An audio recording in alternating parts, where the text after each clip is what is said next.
Merhabalar, kanalıma hoş geldiniz. Bugün sizlerle gerçekten çok tatlı bir çanta çalışıyoruz arkadaşlar. Bu ünlü bir markanın çantası. Zannedersem yeni sezon, çünkü karşıma yeni çıktı. Daha çantayı görür görmez gerçekten çok kolay gibi göründü gözüme. Aynı renk ipim de vardı. Hemen ipimi aldım, deneyeyim derken bir baktım çantayı bitirmişim arkadaşlar. Şimdi çantamı nasıl yaptım? Şöyle hızlıca anlatacağım. Bakın şöyle sık iğneden oluşan arkalı önlü bir taban oluşturuyoruz. Daha sonra kafes ve 2 sıra sık iğneden oluşan bir teknikle gövdeyi tamamlıyoruz. Daha sonra üçgen kısmına geçiyoruz ve üçgen kısmını yaptıktan sonra da bu şekilde deri sap kullanıyoruz. Eğer deri sap kullanmak istemezseniz örgüden de örebilirsiniz. O da mümkündür arkadaşlar.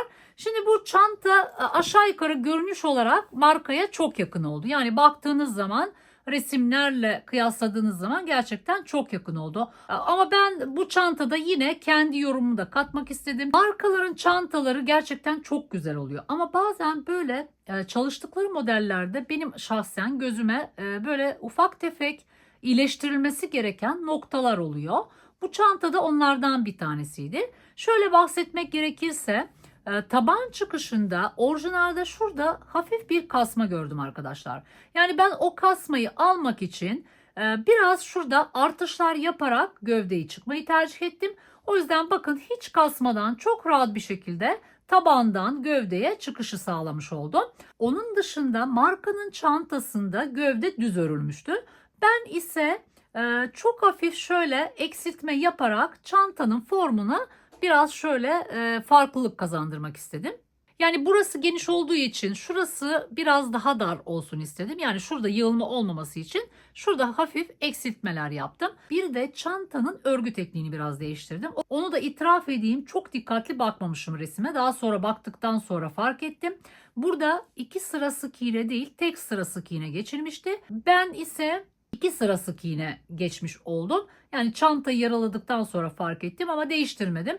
Bu da böyle değişik olsun istedim. Bence çok güzel oldu. Yani ben burada bir sıra düz, bir sıra ters sık iğne uyguladım. Çok fazla detaya girmeyeceğim. Zaten video içerisinde detaylı bir şekilde anlatıyorum. Ama dediğim gibi orijinalde tek sıra sık iğne vardı. Ben 2 sıra sık iğne çalıştım. Kafesten oluşuyor. Orijinaldeki de aynı. Tek yaptığım değişiklik bu oldu. Ama böyle resimle benim çantama baktığınız zaman çok fazla da böyle fark gözükmüyor aslında arkadaşlar. O yüzden sökmedim. O şekilde devam ettirdim çantayı. Onun dışında özel sap yaptırdım. Bakın orijinalde de bu şekilde 2 tane tokadan oluşan sapımı yaptırdım. Temin ettiğim yer İğne İplik Hobi Evi, Instagram sayfasından ulaşabilirsiniz dilerseniz. Açıklamalar kısmına linkini de bırakacağım. Şimdi birazdan ölçüleri paylaşacağım. Fakat öncelikle ip tüketiminden bahsetmek istiyorum. Ben Eva marka rafya kullandım. 250 gram rafya kullanmış oldum. 3,5 milim tığ ile ördüm. Bu arada dilerseniz bu çantayı sadece rafyadan değil, kağıt ipten de örebilirsiniz. Pamuk makrameden örebilirsiniz. Polyester makrameden, dilediğiniz her türlü malzemeden örebilirsiniz. Bu sapımın uzunluğunu öncelikle paylaşayım arkadaşlar. Bakın şöyle sapımın tamamı 60 santim. Şu mesafe, bakın şu omuz altına düşen mesafe, yani şurada örgü saplarından sonra yaklaşık 35 santim. Örgüden yapmak isterseniz bakın şu üçgen kısımdan itibaren şu şekilde ölçtüğüm zaman şuraya kadar 43 santim arkadaşlar. Aşağı yukarı 43 santimlik bir sap çalışabilirsiniz. Şu mesafeyi de ölçeyim. Bakın şöyle ölçtüğüm zaman yaklaşık 25 santim. Şöyle çantanın genel olarak ölçülerine bakalım. Bakın şöyle taban çıkışından şöyle ölçtüğüm zaman burası 39 santim. Ortası 37 santim. Şu üçgenlerden önceki bölüm 35 santim. Şöyle boyunu da ölçecek olursak bakın 25 santim. Bir de şu üçgenlerin boyunu vereyim. Burası da 10 santim arkadaşlar. 10 santim kadar üçgen çıkmış olduk. Evet, bu şekilde arkadaşlar. İsterseniz artık yavaş yavaş tarifimize geçelim. Evet, şimdi başlıyoruz. Eva marka yerli rafya kullanacağım. Bakın böyle kalın bir rafya. Bu rafya için uygun tığ numaram 3,5 milim tığ. Şöyle uzunca bir parça 1,5-2 metre kadar ayırıyoruz. Ve bir kilitle başlıyoruz.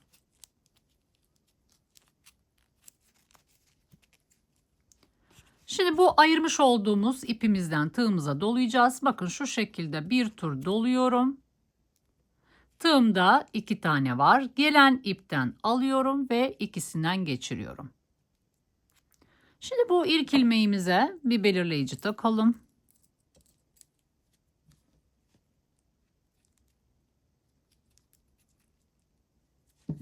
Ve devam edelim.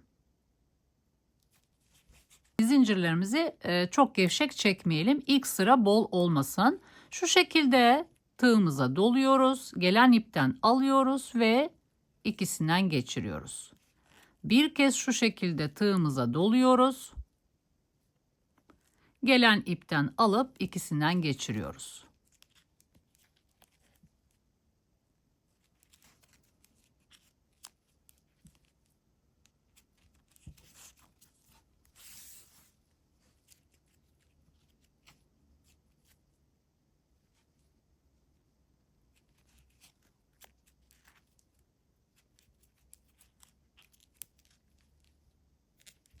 Evet, bu şekilde toplam 55 adet zincir çekip geliyorum. Evet, 55 adet zincirimi çektim. Bir adet zinciri dönüş için çekiyoruz. Şimdi birinci sıraya sık iğne ile başlayacağız. Batacağımız noktalar şuralar arkadaşlar. Bakın şu taraf başaklarım var. Bu tarafta da başaklarım var. Bu tarafın tek lobunu alıyoruz ve arkadaki şu üstteki başakların diğer lobunu alarak şu şekilde şuradan tığımızı sokuyoruz arkadaşlar. Şöyle, şöyle, şu şekilde şuradan şu loblara batıyoruz. Şimdi şu şekildeyim. Hafif yan çeviriyorum ve ilk lobu yakalayarak diğer lobla birlikte şu şekilde tığımı sokuyorum. İlmek alıyorum ve birinci sık iğnemi yapıyorum. Şimdi burası bizim batacağımız son nokta olacak. Yani örüp geldikten sonra batacağımız son nokta olacağı için karıştırmamak için belirleyici koymanızı öneriyorum. Ve devam ediyoruz. Bu ipimi de birazcık gezdireceğim. Bakın şimdi buradan çıktım. Bir sonrakine şu şekilde tığımı sokuyorum. Bu ipimi de alıyorum. Ve ikinci sık iğnemi yapıyorum. Şimdi yine aynı şekilde bakın şöyle tığımı sokuyorum. İpimi de şu şekilde alıyorum ve üçüncü sık iğnemi yapıyorum.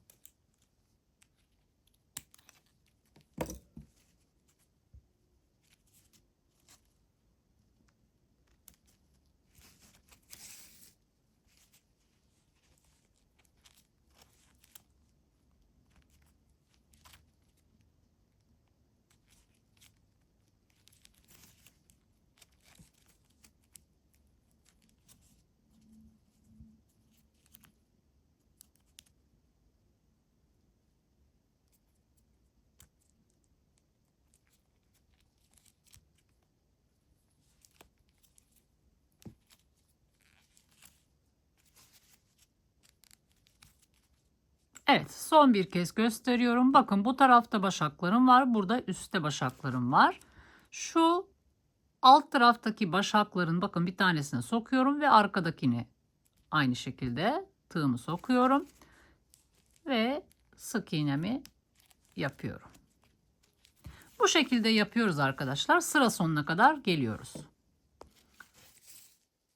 Evet, şimdi sıra sonuna geldim. Son bir ilmeğim kaldı. Bakın onu da şu şekilde batacağım. Bakın şöyle batacağız. Şu şekilde batacağız.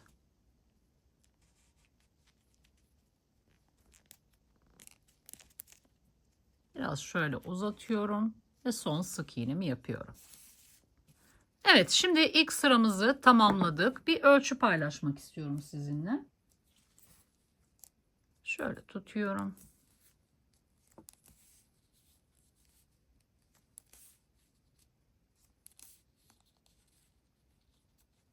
Evet, 29 santim geldi arkadaşlar.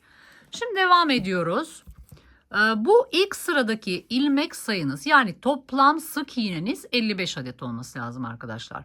Şimdi sizin ölçünüz biraz farklı çıkabilir. Farklı bir ip kullanıyor olabilirsiniz veya eliniz daha gevşek veya daha sıkı olabilir. 1-2 santimlik farklılıklar çok önemli değil. Yani ben burada belli bir şablon oluşturdum. Bu sayıdan uzaklaşmamanızı öneriyorum. Ama yine de çok büyük oldu veya çok küçük oldu derseniz tek sayı olacak şekilde oluşturabilirsiniz ilk sıranızı. Onu da söylemiş olayım. Ben 55 tane sık iğne üzerine şablonumu kurmuş oldum. Evet, şimdi devam ediyoruz. Arkalı önlü sık iğneden oluşan bir taban oluşturacağız. Çok fazla geniş bir taban olmayacak. 9 sıradan oluşan bir taban olacak. Bir arkadan bir önden öreceğiz. Üst sıraya çıkarken bir tane zincirle çıkış yapacağız. Çıkış yapıyoruz ve ters çeviriyoruz. Şimdi arkadan örmeye devam edeceğiz. Bakın burada batacağımız ilk nokta şu dibindeki boşluk olacak.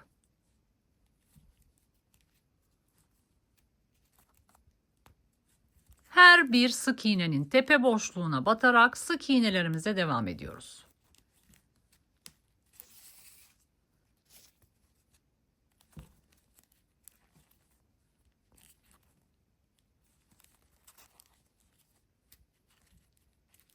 Evet, bu şekilde devam ediyoruz ve sıranın sonuna geliyoruz. Evet, bakın sıranın sonuna geldim. Belirleyici koydum. Son ilmeğim kaldı. Son sık iğnemi oraya batacağım. Bakın bu şekilde batıyorum. İlmek alıyorum. Ve son sık iğnemi yapıyorum. 2 sıra yapmış olduk arkadaşlar. Şimdi son bir kez çıkışı göstereceğim. Birazcık başlangıcını göstereceğim. Daha sonra siz devam edebilirsiniz. Bir zincirle çıkış yapıyoruz. Ters çeviriyoruz. Hemen şu dibindeki bakın ilk boşlukla başlıyoruz. İsterseniz karıştırmamak için şu sıra başlarındaki sık iğnenin tepesine belirleyici koyabilirsiniz arkadaşlar.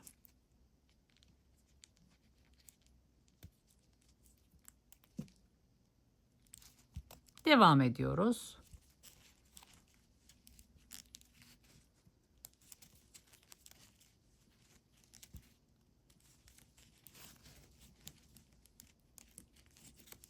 Her bir sık iğnenin tepe boşluğuna batarak sık iğnelerimizi tamamlıyoruz.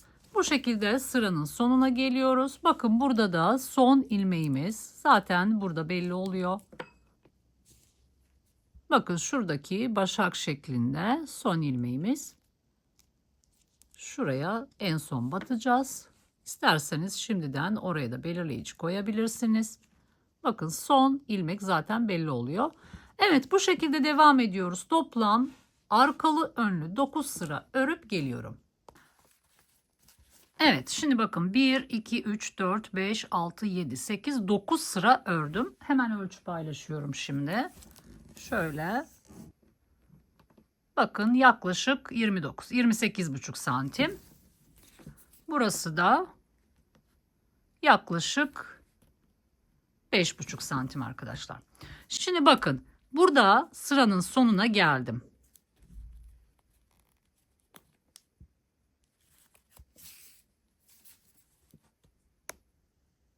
Şimdi bakın 9. sıramı tamamladım. Burada son bir ilmeğim var.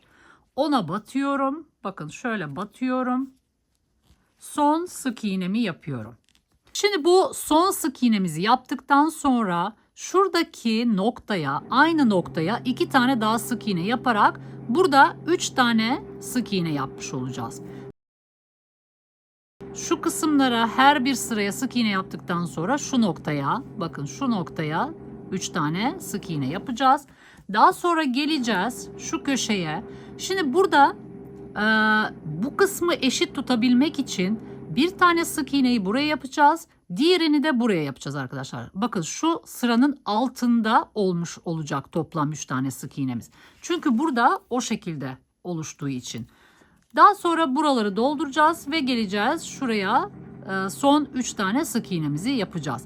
Dolayısıyla bu kısa kenarların sık iğneleri eşit olmuş olacak. Bu uzun kenarlarında sık iğneleri eşit olmuş olacak. Şimdi başlıyoruz. Bakın, bu sıranın son sık iğnesini yaptıktan sonra aynı boşluğa batıyorum ve 2 tane daha sık iğne yapıyorum. 1 ve 2. Şimdi bu üçlünün, bakın, 1, 2, 3 ilk ilmeğine bunu takacağım. Siz de aynı şekilde oraya takın. Birazdan ilmeklerimizi sayacağız. Ve devam ediyoruz. Gelen sıranın boşluğuna sık iğnemizi yapıyoruz. Bir diğerine yapıyoruz.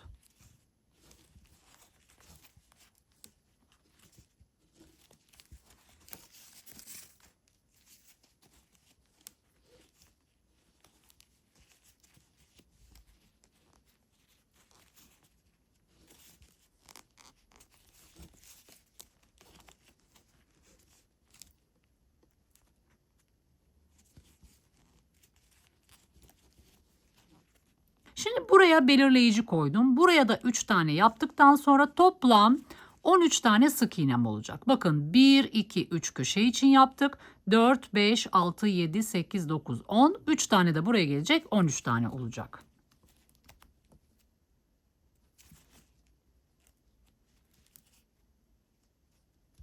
Bakın, bu şekilde batıyorum. 1, 2 ve 3. Şimdi buraya son sık iğneye belirleyicimi koyuyorum. Şimdi sayalım. 1, 2, 3, 4, 5, 6, 7, 8, 9, 10, 11, 12, 13 tane sık iğnem var. Şimdi devam ediyoruz. Bir sonraki sık iğnenin tepesiyle aslında zincirimizin üzeri olmuş oluyor arkadaşlar.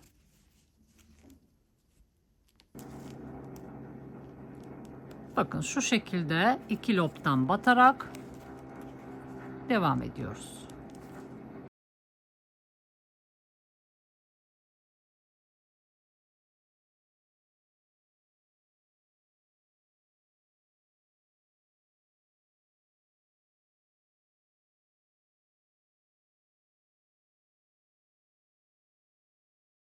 Bu şekilde sık iğnelerimizi yapıyoruz ve şu sıranın sonuna kadar geliyoruz. Evet, şimdi bu sırayı tamamladım. Üçüncü ilmeğimize, bu dönüşümüzün üçüncüsüne belirleyici koymuştum. Onu saymıyorum. Buradan itibaren saydığım zaman toplam 53 tane sık iğnem var arkadaşlar. Şimdi bu köşeye dikkat. Bakın, buraya belirleyici koyduğum noktaya, şu noktaya, son ilmeğim aslında burası. Buraya bir tane sık iğne yapıyorum ve buraya belirleyici koyuyorum. Şimdi normalde aslında aynı noktadan dönüş yapmam lazım. Fakat şu aradaki ilmek sayıları eşitlemek için ben şu alt taraftan diğer 2 sık iğnemi yapacağım arkadaşlar. Bakın, şuraya yapıyorum. 1 ve 2. Bu şekilde yapacağım. 1, 2, 3 dönüşümüzü yaptık. Şimdi buraya 1, 2, 3, 4, 5, 6 ve 7 tane sık iğne gelecek. Burada 3 tane var, 10 olacak ve şu son noktaya da 3 tane yaparak toplam 13 tane sık iğneyi de bu köşede tamamlamış olacağım. 3 tane dönüş için yaptıktan sonra bir sonraki boşluğa batıyorum ve sık iğnelerle devam ediyorum.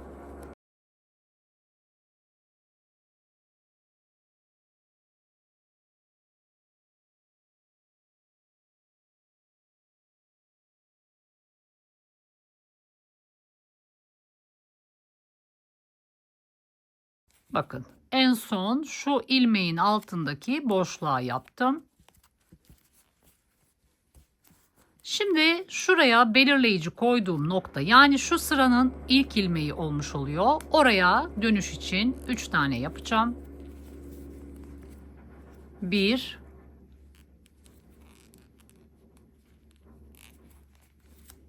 2 ve 3. Şimdi yine bu üçüncüye belirleyici koyalım.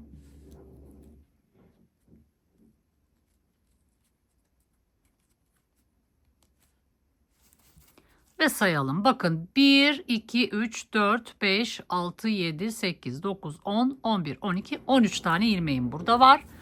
Evet, şimdi bu sırayla devam ediyoruz.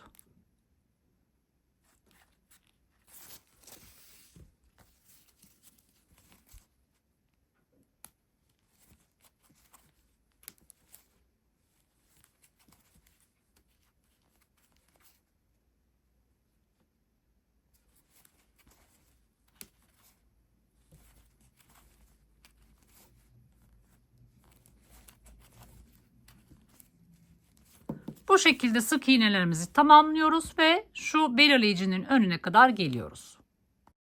Evet, bu şekilde artık tamamlamış olduk tabanımızı. Şimdi burada başladığım nokta burasıydı benim. Belirleyici koymuştum ilk ilmeğe. Burada 3 tane sık iğne yapmıştım. Burada yapmıştım ve burada son üçlünün sonuncusuna koymuştum. Yani burada belirleyiciden belirleyiciye 13 tane sık iğnem var. Şu uzun kenarda şu belirleyiciye kadar 53 tane sık iğnem var. Burada yine belirleyiciden belirleyiciye 13 tane sık iğnem var. Ve son olarak geçmiş olduğum sırada da şu belirleyiciye kadar 53 tane sık iğne. Yani trabzanlarıma tam gelecek şekilde bu sayıları oluşturmuş olduk. Şimdi burada bağlantı yapacağız arkadaşlar. İpimizi koparacağız ve şu yan ortadan başlayacağız. İpimi koparıyorum.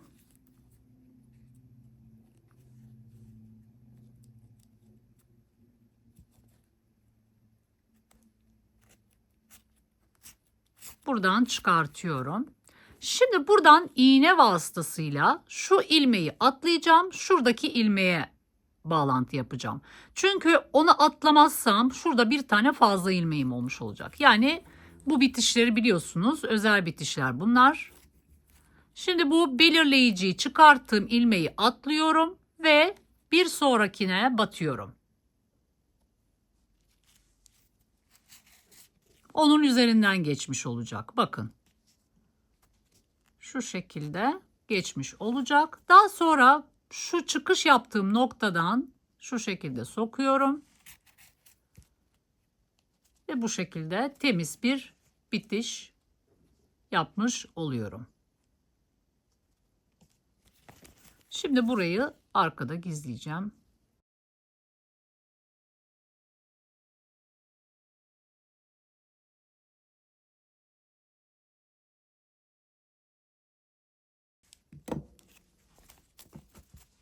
Şimdi burada sayalım. Sonuncusuna koymuştuk bu üçlünün. 1, 2, 3, 4, 5, 6, 7, 8, 9, 10, 11, 12, 13. Bu son belirleyicimin olduğu noktaydı.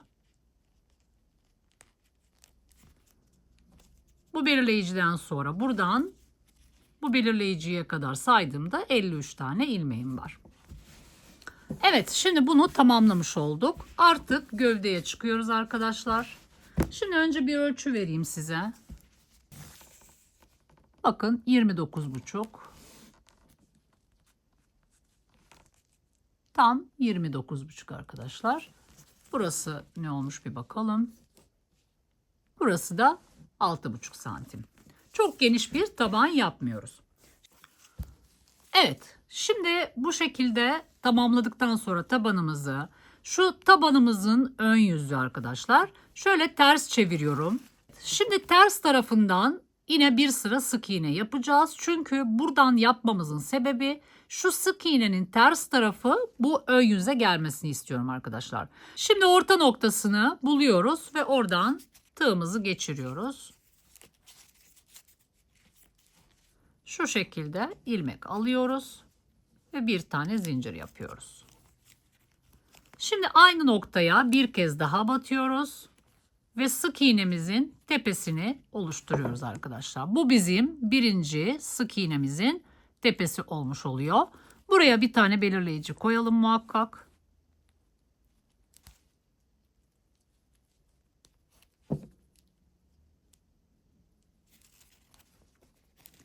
Ve devam ediyoruz. Bir sonraki ve devam ediyoruz. Bir sonraki boşluğa batıyoruz. Şu ipimizi birazcık gezdireceğiz. Sık iğnelerimizi yapıyoruz.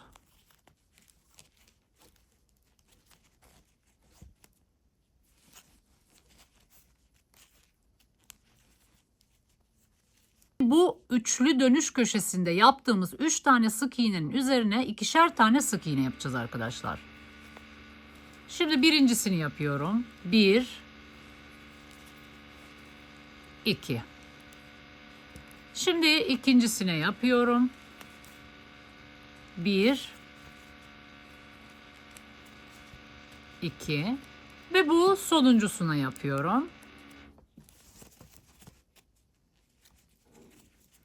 1 2.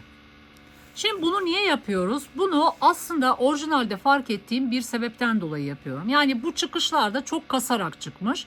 Burada o yüzden trabzanlara başlamadan önce şöyle burayı biraz rahatlatmak, biraz artış yaparak rahat bir geçiş yapmak için yapıyoruz arkadaşlar. Ve devam ediyoruz.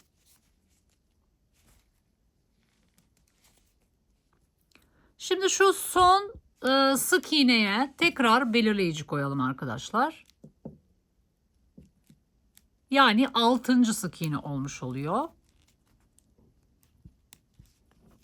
Çünkü şuradan şuraya tekrar sayacağız. Şimdi devam ediyoruz. Burası artık benim düz kısmım. Yani 53 tane sık iğnenin olduğu kısım.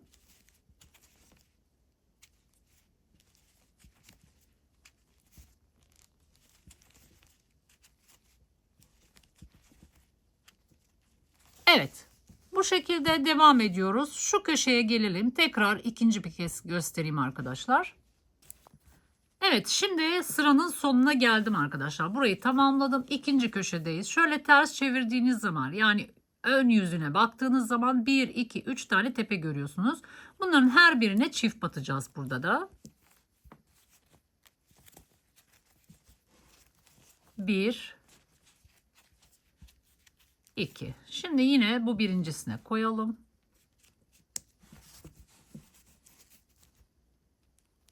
Şimdi ikincisine batıyorum. 1 ve 2. Şimdi şuna batıyorum. 1 ve 2. Ve devam ediyoruz. Artıştan sonra bakın 1 2 3 4 5 6 7 tane, bakın burada sık iğne yapmış oluyorum. 1 2 3. Şimdi burası yine dönüş köşem. Bakın 1 2 3. Bunların hepsine çift batacağız. Başlıyorum. 1 ve 2. Şimdi ikincisine geçiyorum. Buraya da çift batacağım. 1 ve 2. Şimdi sonuncusuna çift batıyorum. 1 ve 2. Sonuncusuna yine belirleyici takalım. Ve ilmeklerimizi şimdi sayalım. Bakın belirleyicim burada. Bu birinci ilmeğim. Onu da sayacağım arkadaşlar. 1, 2, 3, 4, 5, 6, 7, 8, 9, 10, 11, 12, 13, 14, 15, 16, 17, 18, 19. Belirleyiciden belirleyiciye 19 tane burada sık iğnem olmuş oldu. Şimdi devam ediyoruz. Burası 53 adet sık iğnenin olduğu nokta. Burayı tamamlıyoruz ve şu köşeye geliyoruz. Evet, bakın şimdi son köşeye geldik. Burada da 1, 2, 3 tane tepem var. Şuradan da görebilirsiniz. 3 tane dönüş için yaptığımız ilmeğimiz var. Her birine burada da yine çift batacağız arkadaşlar. Birincisiyle başlıyorum. 1 ve 2. İlkine yine belirleyicimizi takalım. Saymak için bir kontrol edeceğiz. Diğer köşeyle aynı mı olmuş diye. Şimdi ikincisine batıyorum. 1 2. Buraya da çift yaptık. Şimdi sonuncusuna yine çift yapıyoruz. 1 ve 2. Şimdi devam ediyoruz. Şu başladığımız noktaya doğru geliyoruz. Burada 1 2, 3 tane sık iğnem var.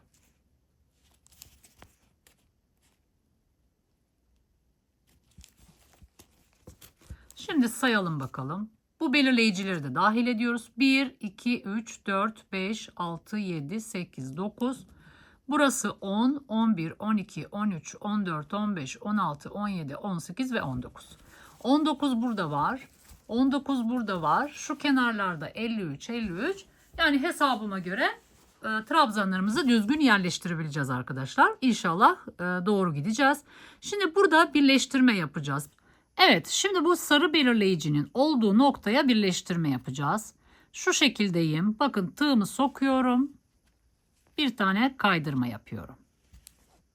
Bu kaydırmayı yaptıktan sonra özel bir çıkışla çıkacağız ve ters çevireceğiz. Tersten öreceğiz arkadaşlar. Şu şekilde uzatıyorum ipimi. Bir tur çeviriyorum. Buradan ilmek alıyorum. Bakın aradan geçiriyorum şu şekilde. Ve trabzanın bacağını yapıyorum. Burada 2 tane var. Şimdi ipimden alıyorum. İkisinden geçiriyorum. Şimdi bir zincir çekiyorum. Ve ters çeviriyorum. Dönüp geldiğim zaman bakın bu zincire değil şuraya batacağım arkadaşlar. Bakın şuraya, bu zincire değil bu araya batacağım. Şimdi bakın şöyle bir geçiş yaptım. Şu geçiş aslında şuraya ait. Bu benim birinci ilmeğim. İkinci ilmeğe batacağım. Bir ilmek atlayarak trabzanlarımızı yapacağız. Şimdi bunu atlıyorum. Şuraya geliyorum.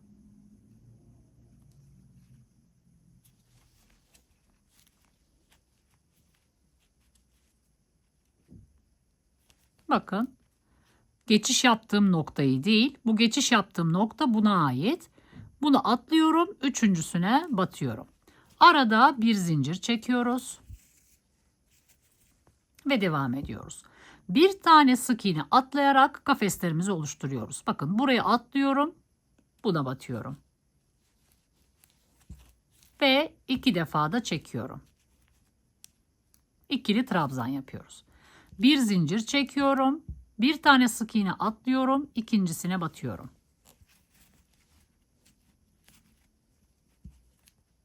Evet, şimdi bakın 1, 2, 3 tane kafes yaptım. Şimdi şu köşeleri daha rahat geçmek için şu araya da batacağız arkadaşlar. Yani bakın normalde şimdi ben bir tane sık iğne atlayıp şuraya batacakken ben şimdi ne yapacağım? Bir tane şu atladığım noktaya bir tane ikili trabzan yapacağım.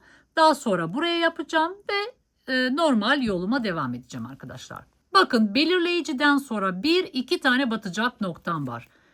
Zincirimi çekiyorum. İpimi doluyorum. Hemen bu çıktığım noktadan sonraki noktaya batıyorum. Peşine batıyorum. İkili trabzanımı yapıyorum. Daha sonra bir zincir çekiyorum. Gelen noktaya batıyorum.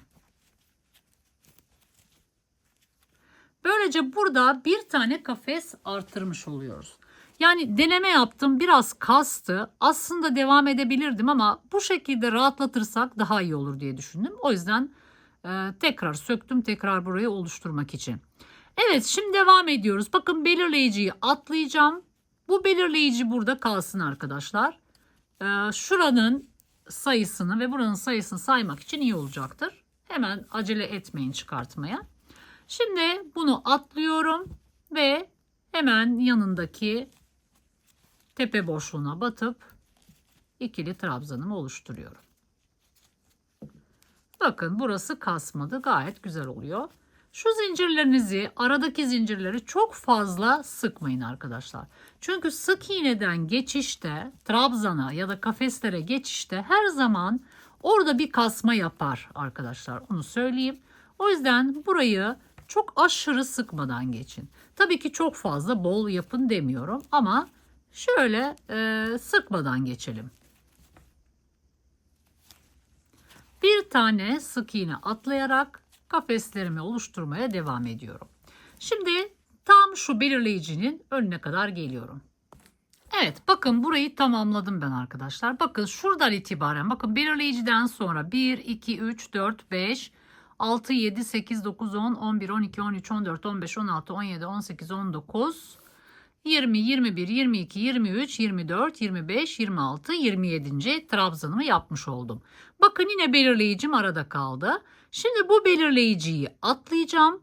Buraya bir tane ikili trabzan yapacağım. Yanındakine ikili trabzan yapacağım ve bunu yapacağım. Yani normalde aslında şu araya yapmazken burada hafif bir artış yapmıştık hatırlarsanız burada.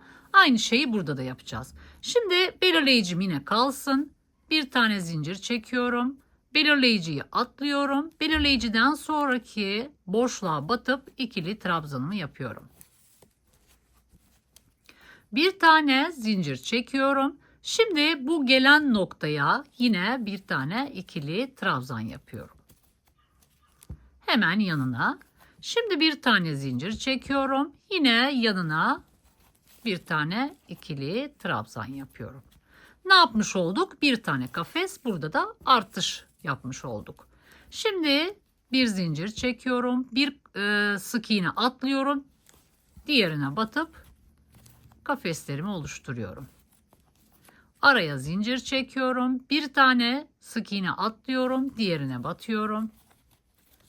Ve 2 defa da trabzanımı oluşturuyorum.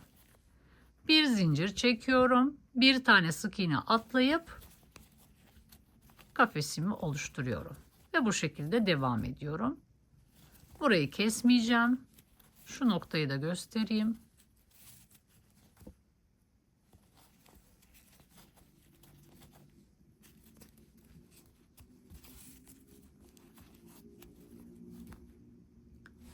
Şimdi bakın belirleyicim burada 1, 2 tane delik kalana kadar yapıyorduk arkadaşlar. Bakın şimdi bunu atlıyorum. Buraya son kafesimi yapıyorum. İlk başladığımızda yaptığımız işin aynısı. Bakın burada da belirleyiciden sonra 2 tane batacak noktam var. Şimdi ben normalde burayı atlayacakken atlamayacağım. Burada bir artış yapacağım. Bir zincir çekiyorum. Hemen yanındaki sık iğnenin boşluğuna batıyorum ve ikili trabzanımı yapıyorum. Bir zincir çekiyorum. Yine devamında gelen sık iğnenin boşluğuna batıp ikili trabzanımı yapıyorum. Böylece burada bir kafes arttırmış oluyoruz. Yine burada belirleyicim arada kaldı. Bir zincir çekiyorum. İpimi doluyorum. Bunu atlayıp bir sonraki tepe boşluğuna batıp ikili trabzanımı yapıyorum. Ve devam ediyoruz. Yine burada çok fazla zincirlerimizi sıkmayalım. Biraz şöyle hafif bol bırakalım arkadaşlar. Bir tane sık iğne atlayarak kafeslerimizi oluşturuyoruz ve şu noktaya geliyoruz arkadaşlar. Burada belirleyicimi çıkartmışım. Bakın 2 2 2 son ikili grubun ilmeğine koyuyorduk. Bakın çift çift çift. Son çiftin ikinci ilmeğine koymuş olduk. Şimdi burayı tamamlıyoruz arkadaşlar. Şu belirleyicinin önüne kadar geliyoruz. Evet, sıranın sonuna geldim. Bakın son trabzanım yine belirleyiciden önce. Bakın böyle saymıştık. Belirleyiciden sonra 1, 2, 3, 4, 5, 6, 7, 8, 9, 10, 11, 12, 13, 14, 15, 16, 17, 18, 19, 20, 21, 22, 23, 24, 25, 26, 27. Burada da 27, burada da 27 vardı. Şimdi şu kenarları bitirelim. Orayı da sayacağız. Yani burada amacımız her yerde eşit bir şekilde ilerlemiş olmak. Yani bir yerde 5, bir yerde 6 trabzan örneğin olmasın. Yani her yerde eşit olsun. Şimdi burada belirleyiciyi atlıyorduk. Bir zincir çekiyoruz. İpimizi doluyoruz. Belirleyiciden sonraki boşluğa tığımızı sokup ikili trabzanımızı yapıyoruz. Şimdi bir zincir çekiyoruz. Burada ne yapıyorduk? Buradaki yapmamamız gereken noktaya da yapıyorduk. Buraya hemen yanındaki sık iğneye batıyorum ve ikili trabzanımı yapıyorum. Bir zincir çekiyorum. Hemen arkasından gelen sık iğneye de batıyorum ve ikili trabzanımı yapıyorum. Yani bu diğer köşelerde yaptığımız gibi bir kafes arttırmış oluyoruz arkadaşlar burada. Ve devam ediyoruz. Bir zincir çekiyoruz. Bir sık iğne atlayıp diğerine batıp ikili trabzanımızı yapıyoruz. Bir zincir çekiyoruz. 1 2 ikincisine batıyoruz ve son trabzanımızı yapıyoruz arkadaşlar. Neden? Şöyle bakın. Şuradan çıkmıştım. Bir tane sık iğne bırakıyoruz ve diğerini yapıyoruz. Yani burada artık sık iğnelerimizi tamamladık. Başlangıca kadar sadece bir tane boşluğumuz kaldı. Şimdi burada birleştirmemizi yapalım. Sık iğne sırasına döneceğiz. Önce birleştirmeyi göstereyim arkadaşlar. Sonrasında şu kısa kenarlar, hatta şu an isterseniz sayalım. Bakın şöyle sayalım. Yani şu belirleyiciden belirleyiciye sayarsak 1, 2, 3, 4, 5, 6, 7, 8, 9, 10, 11 tane trabzanım var.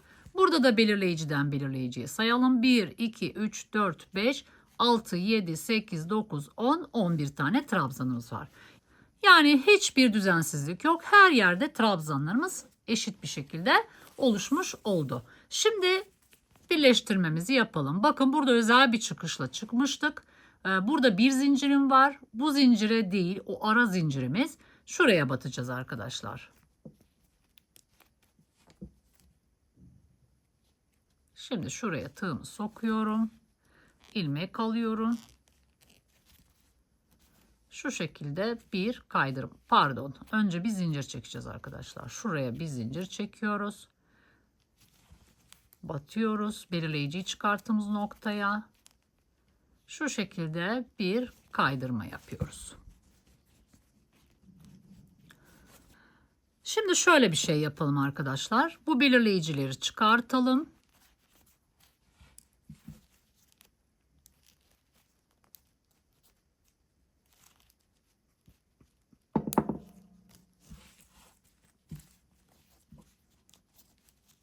Artık bunlara ihtiyacımız yok.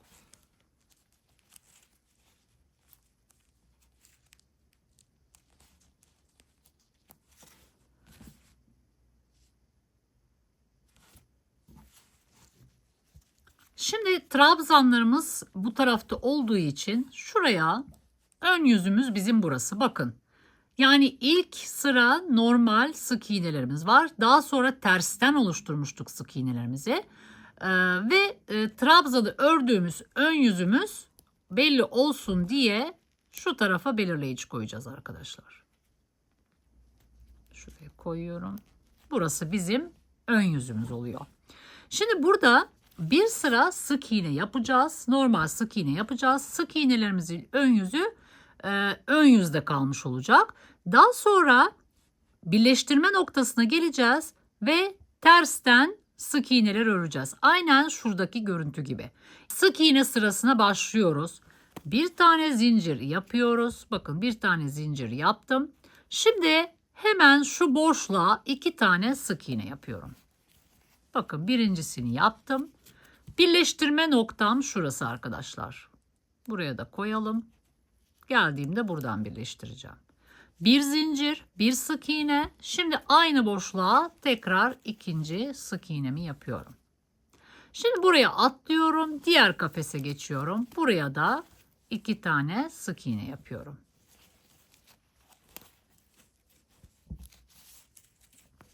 Devam ediyoruz. Her bir kafesin içine sık iğnelerimizi yapıyoruz.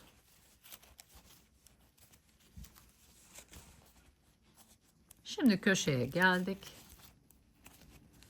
Her bir kafesin içine 2 tane sık iğne yapıyoruz.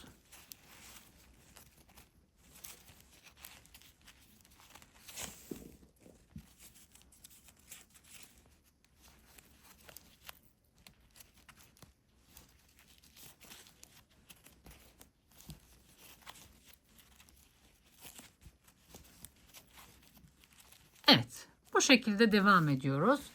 Her bir kafesin içerisine 2 adet sık iğne yapıyoruz. Bu araya yapmıyoruz. Böyle dönüyoruz ve başladığımız noktaya geliyoruz. Evet, şimdi tamamına sık iğne döndükten sonra birleştirme noktasına geldim. Şu ilk kafeste 2 tane sık iğne vardı. Birincinin tepesine belirleyici koymuştuk. Şimdi bu belirleyicimizi çıkartıyoruz. Normalde çok özel yöntemler var üst sıraya çıkarken. Fakat burada biz tersini çevireceğimiz için o yöntem işimize yaramayacak. Biz her zamanki gibi bilinen klasik yöntemle yapacağız. Buraya sokacağız. Belirleyici çıkarttığımız noktaya tığımızı sokacağız. İlmek alacağız ve bir kaydırma yapacağız. Bu kaydırmayı yaptıktan sonra bir tane zincir yapacağız arkadaşlar. Ve ters çevireceğiz. Şimdi batacağımız noktayı gösteriyorum arkadaşlar. Bakın, bir tane kaydırma ile geçiş yaptığımız bir ilmeğimiz var.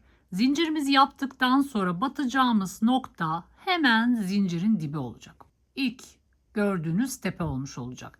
Yani şuraya batarak devam ederseniz burada yanılmış olursunuz arkadaşlar. Bakın, ilk batacağımız nokta burası olacak.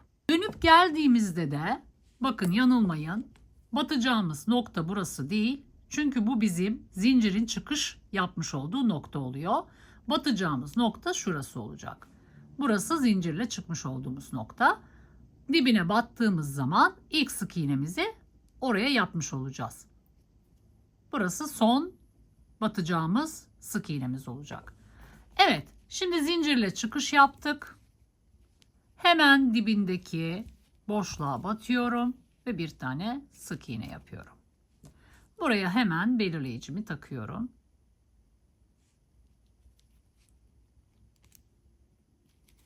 Ve devam ediyorum. Bu birinci sık iğnem. Tersten örüyoruz. Her bir tepe boşluğuna bu şekilde batarak sıra sonuna kadar ilerleyeceğiz.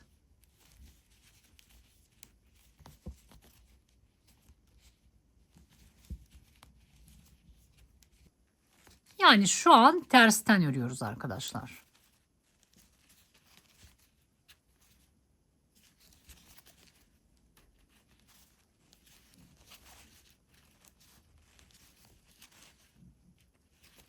Şimdi burası ters tarafı, burası düz tarafıydı. Bakın, bu şekilde bir görüntümüz oluyor arkadaşlar.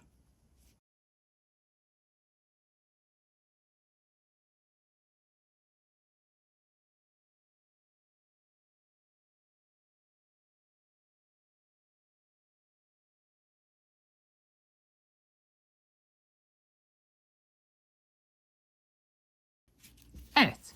Bu şekilde tam tur sık iğnemizi tamamlıyoruz ve birleştirme noktasına geliyoruz.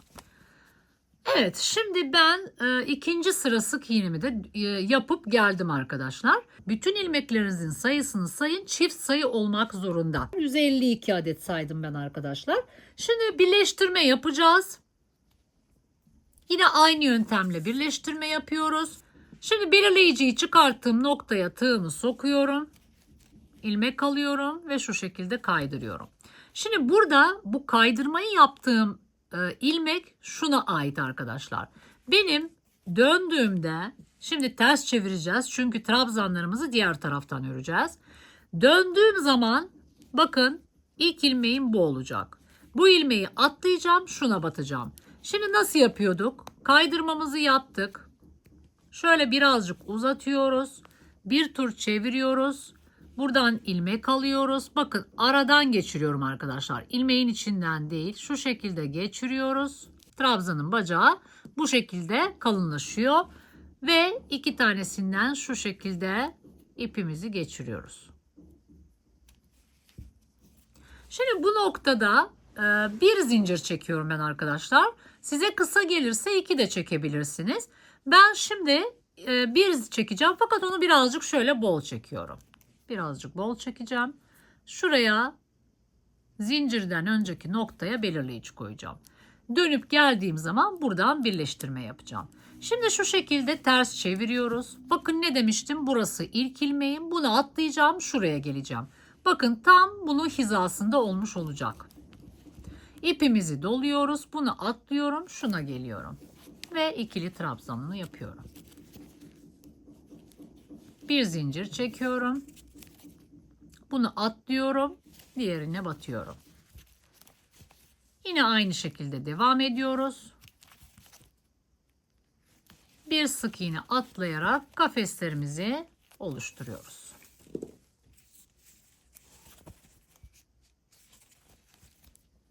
Bir zincir çekiyoruz. Bir tane sık iğne atlayıp diğerine ikili trabzanımızı yapıyoruz.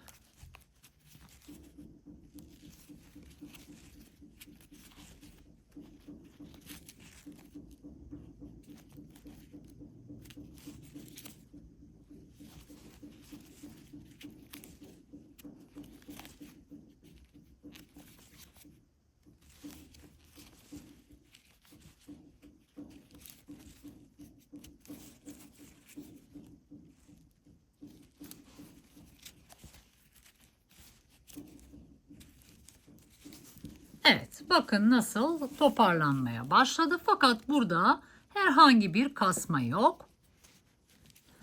Evet, ben şimdi bu sıramı tamamlayıp şu birleştirme noktasına geliyorum arkadaşlar. Evet, bakın ikinci trabzan sırasını veya kafes sırasını bitirdik. Bu sırada da toplam 76 tane trabzan veya 76 tane kafes saymanız lazım arkadaşlar. Bakın sıranın sonuna geldim. Yine şunu tekrarlamak istiyorum. Şurada yanılmayın arkadaşlar. Bakın buradan çıkmıştım. Bakın buradan çıkmıştım. Bir tane sık iğne atladığımız için buraya batmıyoruz arkadaşlar. Direkt şu belirleyicinin olduğu noktaya batacağım şimdi.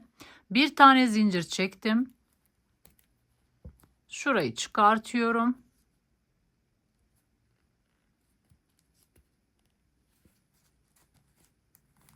Bakın çıkarttım. Buraya tığımı sokuyorum. Şu şekilde bir kaydırma yapıyorum. Ve bir tane zincirle çıkış yapıyorum. Şimdi burada bakın bir sıra düz sık iğne yapıyoruz. Bir sıra tersten yapıyoruz. Şimdi şuradaki alttaki düz sık iğneyi yapacağız. Yani trabzan sırasını ve düz sık iğne sırasını aynı yönden yapıyoruz. Sadece şu ikinci sık iğneyi tersten yapıyoruz. Yani şöyle şu şekilde çevirip içten örüyoruz arkadaşlar. Şimdi burada birleştirme yaptıktan sonra bir zincirle çıktık. Hemen şu boşluğa birinci sık iğnemi yapıyorum. Birinci sık iğnemi yaptıktan sonra buraya tepe boşluğuna, bakın buraya tepesine belirleyicimi koyuyorum. Şimdi buraya bir tane daha sık iğne yapacağım. Ve devam edeceğim. Sadece kafeslere sık iğne yapıyoruz.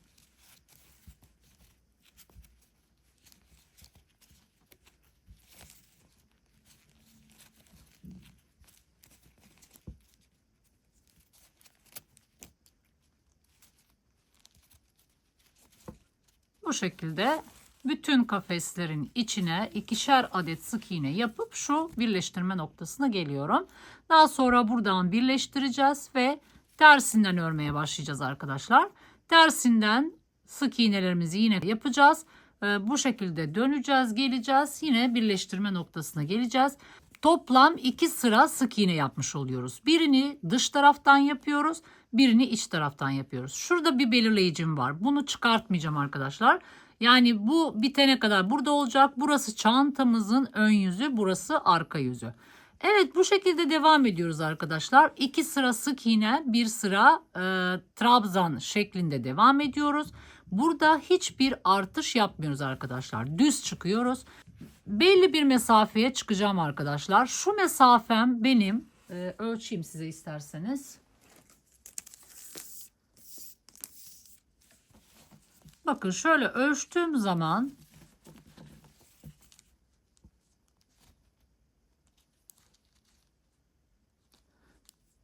yani yaklaşık 4 santim arkadaşlar. Şurası ilk sıram çünkü benim. Bakın şurası tersten ilk sık iğnem. Oraya kadar ölçüyorum. Yaklaşık 4 santim.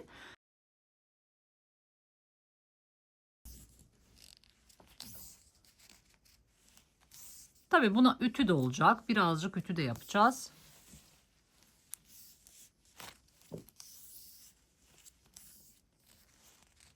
Yani şöyle ölçtüğüm zaman 82. Evet, tam istediğim gibi. Orijinalde de bu şekildeydi. Ben şimdi gövdeyi çıkıyorum. Bir sonraki bölümde görüşüyoruz arkadaşlar.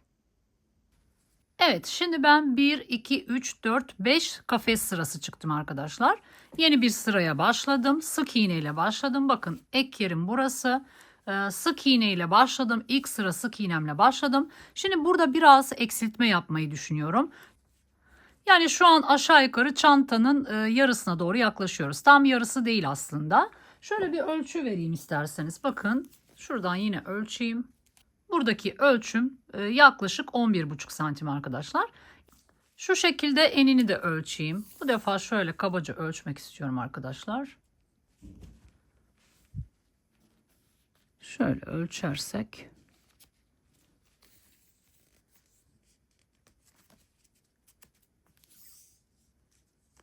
Yani 39 santim gibi. Çevresini ölçtüğüm zaman 40 santimi buluyor. Şöyle bakın şuradan itibaren ölçeyim.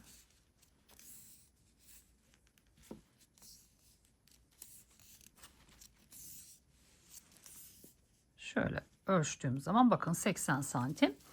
Şu noktada bir eksiltme yapacağım. Biliyorsunuz 2 sıra sık iğne yapıyorduk. Bu ön yüzündeki sık iğnemiz. Bakın tam orta noktasına geldim. Burada bakın şurada 3 ile dönüş yaptığımız köşeler vardı. Burada 1, 2, 3, 4, 5, 6 kafesim var. 1, 2, 3.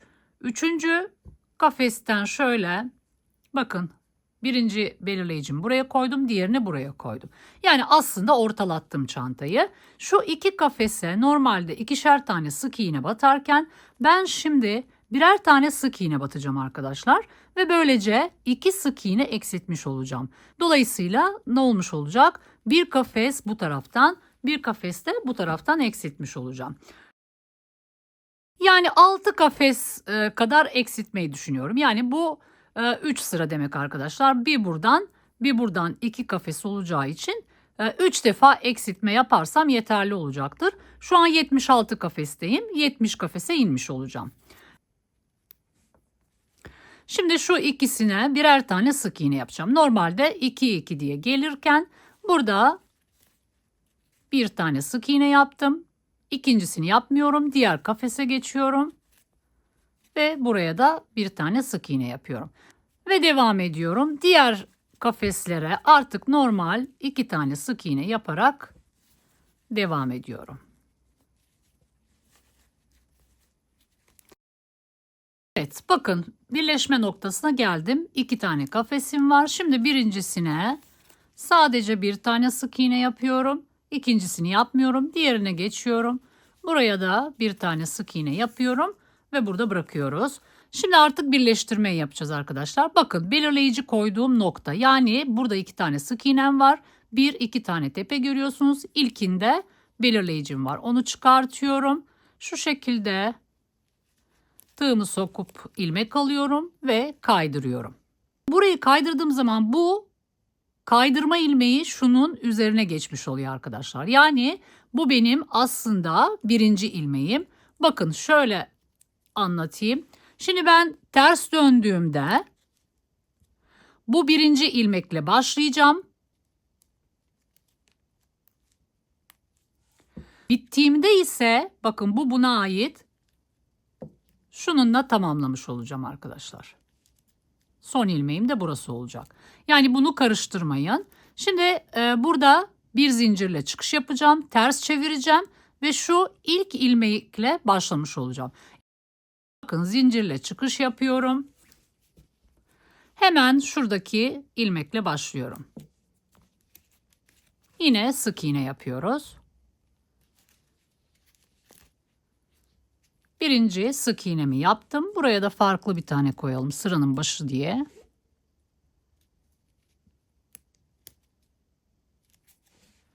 Ve devam ediyoruz. Bakın 1 2 2 tane sık iğnem oldu.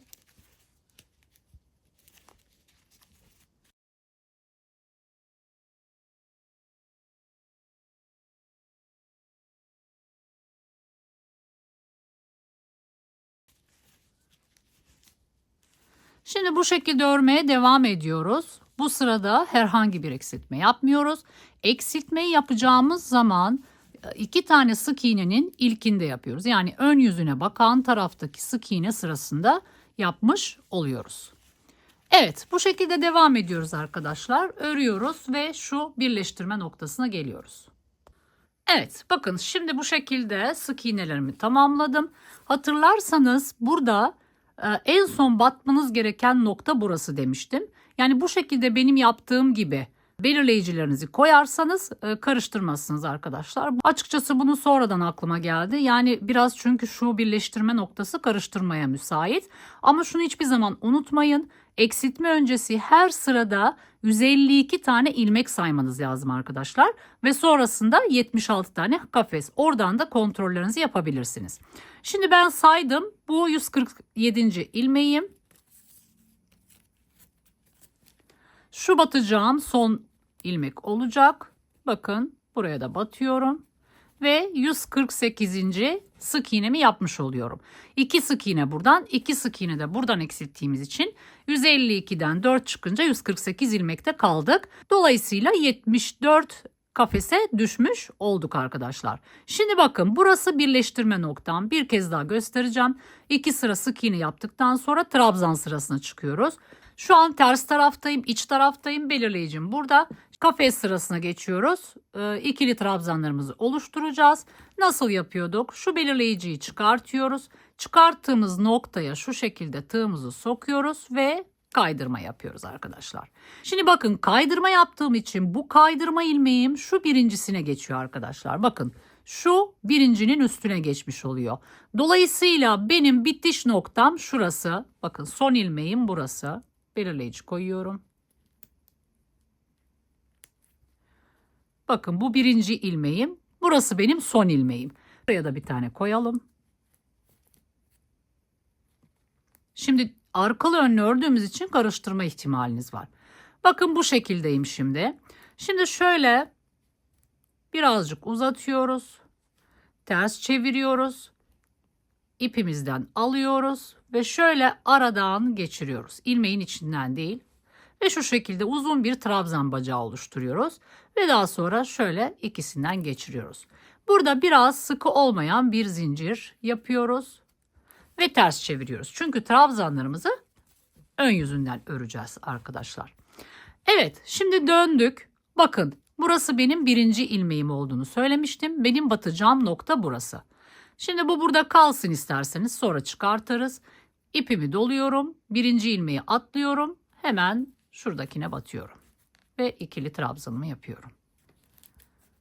Araya bir zincir çekiyorduk. Devam ediyoruz. Bir atlayıp ikincisine ikili trabzanımızı yapıyoruz.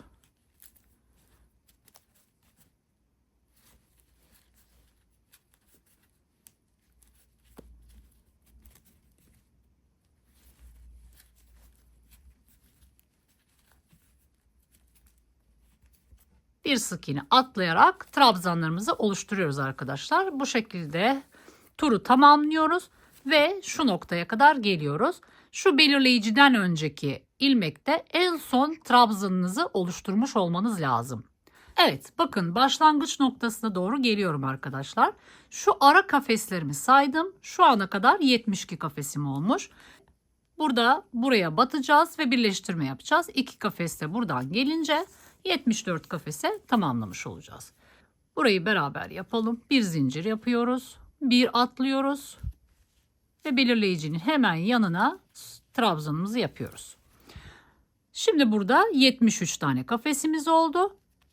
Bunu çıkartalım artık. Bunu da çıkartalım.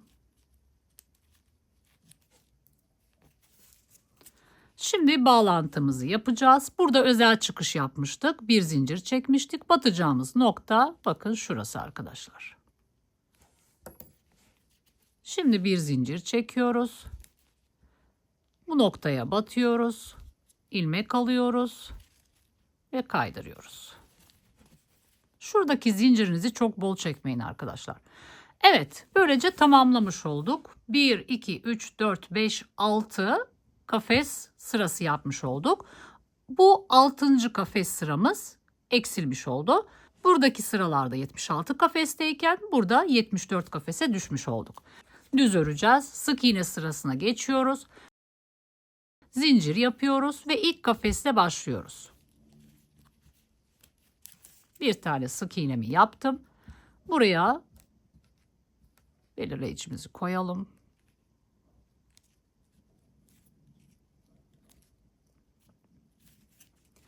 Kafesin içine bir sık iğne daha yapıyoruz.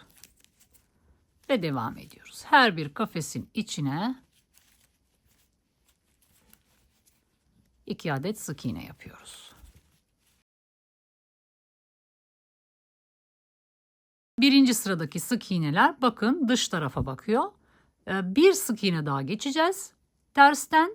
Tersten geçmemizin sebebi şu şekilde ters sık iğne olması için. Onu da tekrarlamış olayım.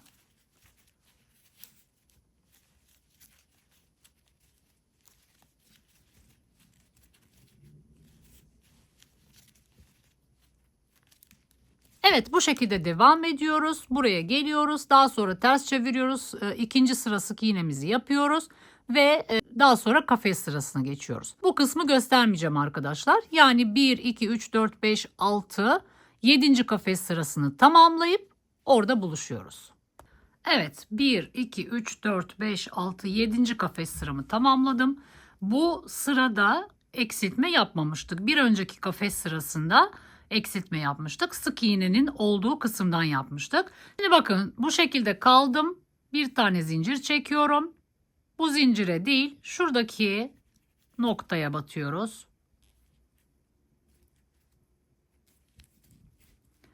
Evet, 7. kafes sıramı da 74 kafesle bitirmiş oldum arkadaşlar. Yani bu sırada eksiltme yapmadığımız için bir önceki kafes sırasıyla aynı olmuş oldu.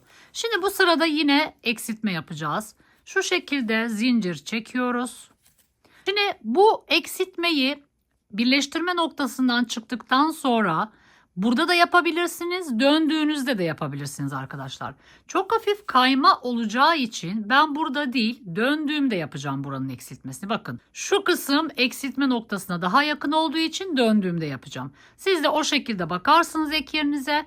Ya başlangıçta eksiltmenizi yaparsınız, daha sonra bu kenara geçersiniz, ikincisini yaparsınız.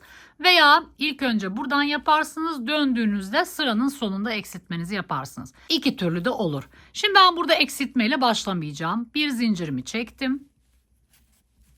Buraya 2 tane sık iğne yapacağım. Şimdi birincisini yaptım. Hemen tepe noktasına belirleyicimi koyuyorum. Yine aynı kafesin içerisine ikinci sık iğnemi yapıyorum. Ve devam ediyorum arkadaşlar. Sıranın başında eksiltme yapmadım. Dönüp geldiğimde bu kenarın eksiltmesini tamamlayacağım. Evet, bu şekilde örüyoruz ve şu yan ortaya geliyoruz arkadaşlar. Evet, bakın şuradan başlangıçtan geldim. İlk yan ortaya geldim arkadaşlar. Şimdi burada bu sıranın eksiltmesini yapacağım. Bakın şöyle şuradan itibaren orta noktasını buluyoruz. 2 tane kafesten yapmış olacağız. Şimdi bu 2 kafese birer tane sık iğne yapacağım.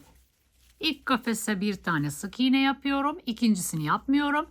Diğer kafese de bir tane sık iğne yapıyorum. Böylece eksiltmiş olduk ve devam ediyoruz.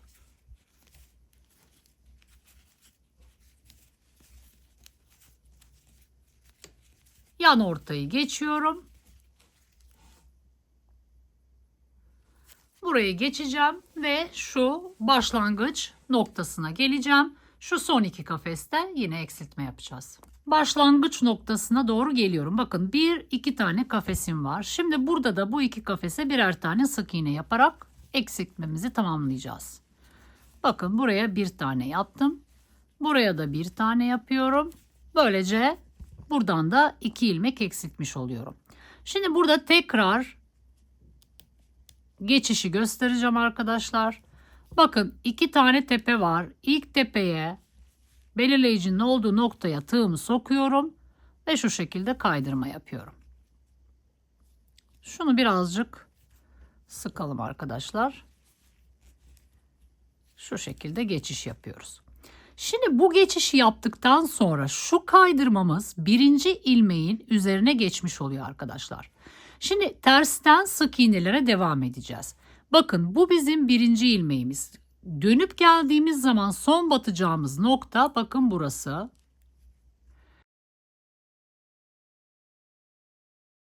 Şimdi buradan devam ediyoruz. Bir zincir çekiyoruz. Şu şekilde ters çevireceğiz ve ikinci sıra sık iğnemize devam edeceğiz. Bakın bu bizim ilk kafesin birinci ve ikinci ilmeği. Şurası bizim son batacağımız nokta olacak geldiğimiz zaman. Şimdi bu taraftan örmeye başlayacağız. Ters dönüyoruz. Bakın ilk batacağımız nokta burası arkadaşlar. Zincir yaptık. Hemen dibi olmuş oluyor. Yani şuraya batarsanız yanılırsınız arkadaşlar. Şimdi o yüzden şöyle bir belirleyici koyayım. Bakın şuraya batacağım. Şöyle ters çeviriyorum. Bakın ters çevirdiğimde belirleyicim hemen burada. Bunu çıkartıyorum.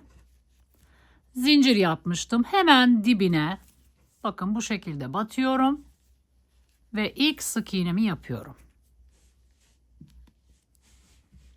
Buraya da mavi koyalım. Burası bizim birleştirme noktamız.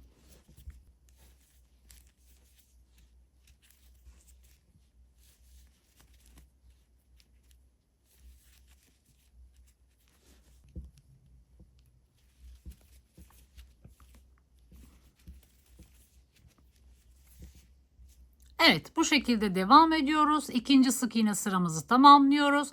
En son sık iğnemizi burada yapıyoruz arkadaşlar. Ve bu sıranın sık iğne sayısı 144 olacak arkadaşlar. 152 ile başlamıştık. 4 tane eksilince 148 olmuştu. Şimdi 4 tane ilmek daha eksilince 144 ile bitirmiş olacağız. Dolayısıyla 144 sık iğnenin üzerine 72 adet trabzan veya 72 tane kafes gelmiş olacak. Evet, bundan sonraki sıraları göstermeyeceğim arkadaşlar. Gövdeyi tamamlayacağım ve geri geleceğim. Daha sonra üçgen kısımlara geçeceğiz. Ama burada son bir özet geçmek istiyorum. Ne yaptık ve ne yapacağımıza dair. Şimdi özetliyorum arkadaşlar. Tabandan sonra 1, 2, 3, 4, 5 sıra, 5 kafes sırası düz ördüm. Yani burada benim şu bölümde ilmek sayım 152, trabzanım da 76 idi arkadaşlar. Ya da kafes sayısı olarak sayarsanız 76 kafesteydim. Daha sonra 6. kafes sırasına çıkarken daha sık iğne sırasında eksiltme yaptık. 2 buradan 2 buradan eksiltme yaptık. Toplam 4 adet sık iğne eksiltmiş olduk. Yani 152'den 148 adet sık iğneye düşmüş oldum.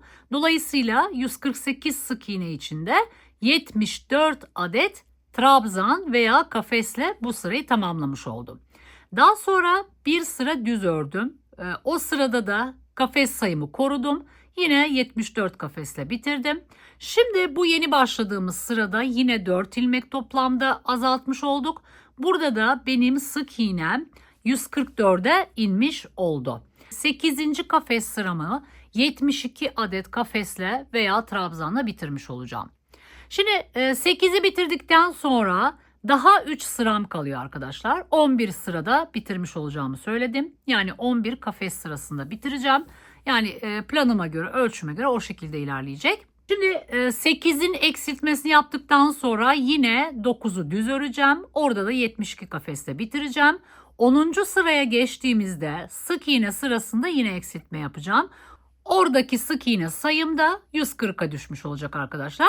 140 sık iğne içinde 70 kafes oluşmuş olacak. Daha sonra tek bir sıram kalıyor, 11. sıram. Onu da düz geçeceğim. Orada da 70 kafesle bitirmiş olacağım. Yani bu şekilde hareket ettiğimde istediğim ölçüyü yakalayacağımı düşünüyorum. 25 santimi bulacağını düşünüyorum. Evet, bu şekilde bir örgü planıyla hareket edeceğiz arkadaşlar. Bu kısımları göstermiyorum. Şimdi o kısımları yapıp 11. sıranın sonunda 70 kafesle geri geliyorum. Evet, şimdi ben gövde kısmımı tamamladım arkadaşlar. Bakın 1, 2, 3, 4, 5, 6, 7, 8, 9, 10. 10 kafes sırasıyla tamamladım. Bir kafes sırası daha yapacaktım. Fakat şu an ölçüm tam. Yani en boy orantısına baktığım zaman bir sıra daha çıkarsam çok yüksek olacağını düşündüm.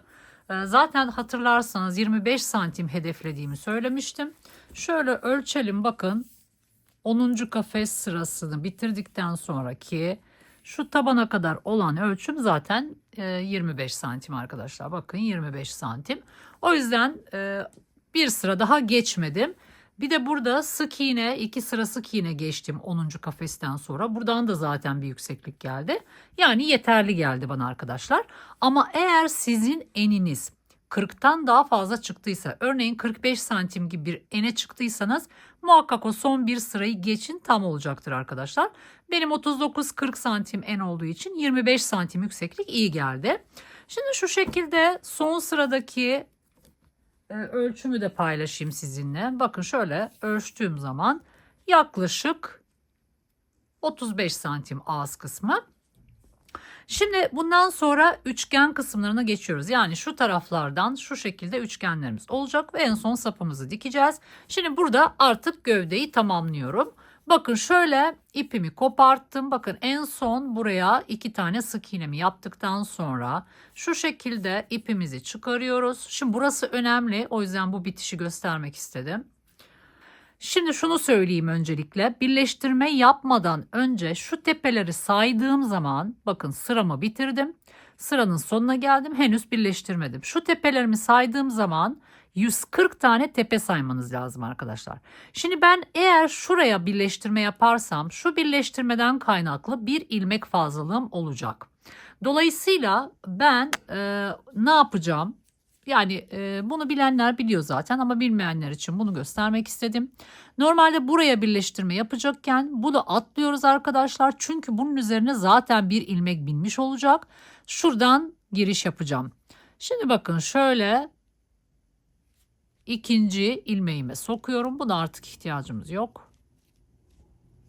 Buraya sokuyorum. Bakın otomatikmen üzerine binmiş oluyor zaten. Bakın bunun tepesinin üzerine zaten binmiş oluyor. Yani burada bir ilmeğim var ve burada bir ilmeğim var. Şimdi bunu yaptıktan sonra çıktığım noktaya dönüyorum. Bakın çıktığım noktaya dönüyorum. Şu arkadakini de tutturuyorum. Bu şekilde bakın ilmeğimi oluşturuyorum. Burada hem temiz bir bitiş yapıyoruz hem de ilmek fazlalığı yaratmamış oluyoruz. Ben daha sonra bir iki defa gezdiriyorum arkadaşlar. Şurası açılmasın diye. Şimdi bu kısma geçtim, yeterli. Şuradan artık bir yerden geçireceğim. Ve ipimi gizlemiş olacağım.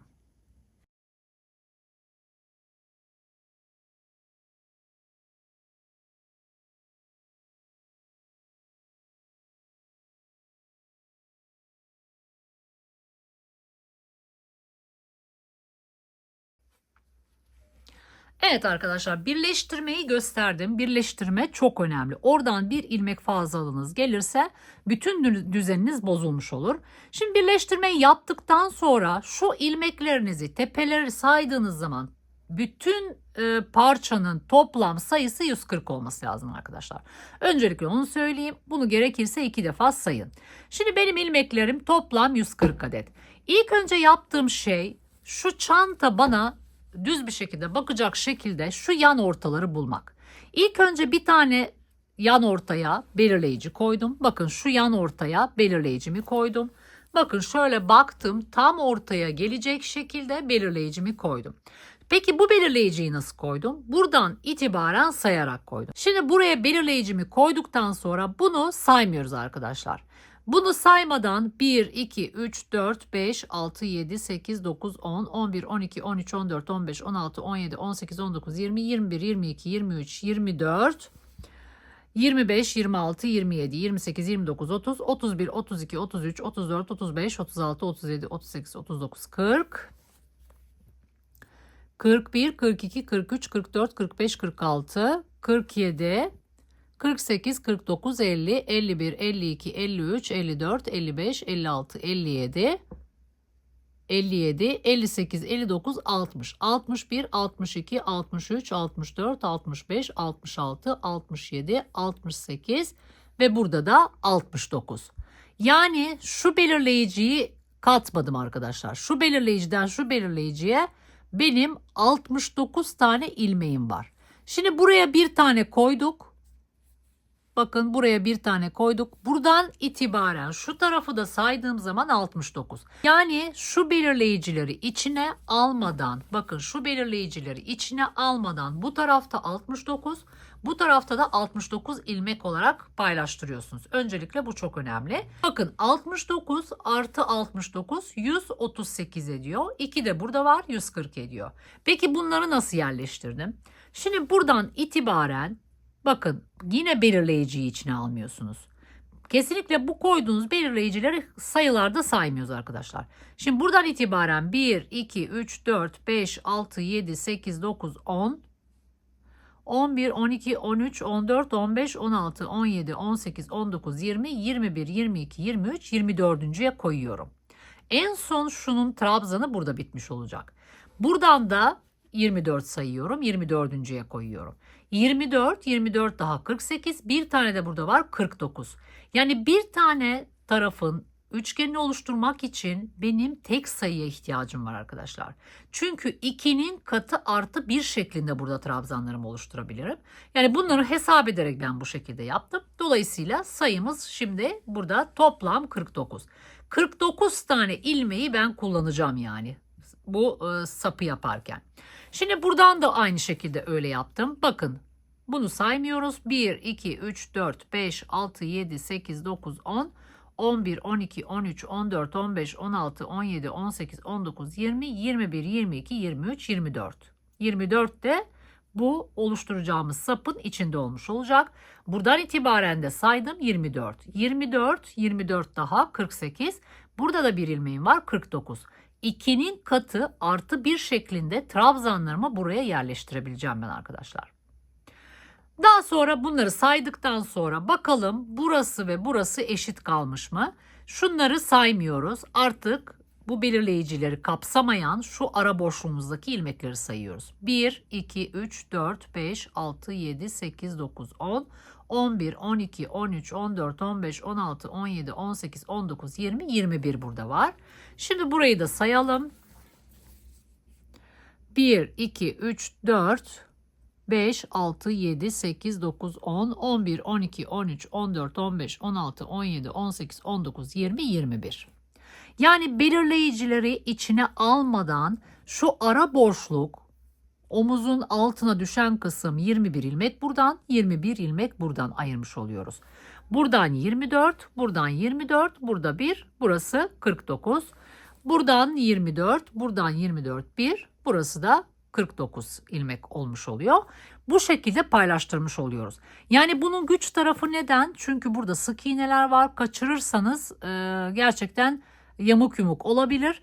Ben bu şekilde yerleştirdim. Şurası için de ne kadar bırakmışım ondan bahsedeyim. Bakın şöyle ölçtüğüm zaman belirleyicileri kapsamadığı için şuradan itibaren ölçeyim. Yani yaklaşık 10-10,5 santim kadar ayırmış oldum. Şimdi ben bir tarafın sapını şablonunu çıkartacağım arkadaşlar. Üzerinde düşünmem lazım.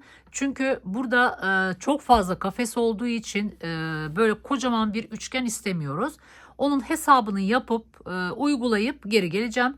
Diğer taraf zaten aynı olacağı için onu beraber yapacağız. Evet, şimdi üçgenimizin yapılışına başlıyoruz. Bakın şöyle tığımı bu şekilde koyuyorum. Bir tur çeviriyorum.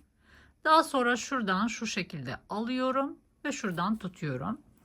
Ve şu belirleyicinin olduğu noktadan başlayıp şuraya kadar geleceğim arkadaşlar. Şöyle döneceğiz. Şimdi bu sarı belirleyicinin olduğu noktaya tığımı sokuyorum. Şu ipimi şöyle tutuyorum arkadaşlar. Bakın tığımda 3 tane var. Şimdi önce ikisini,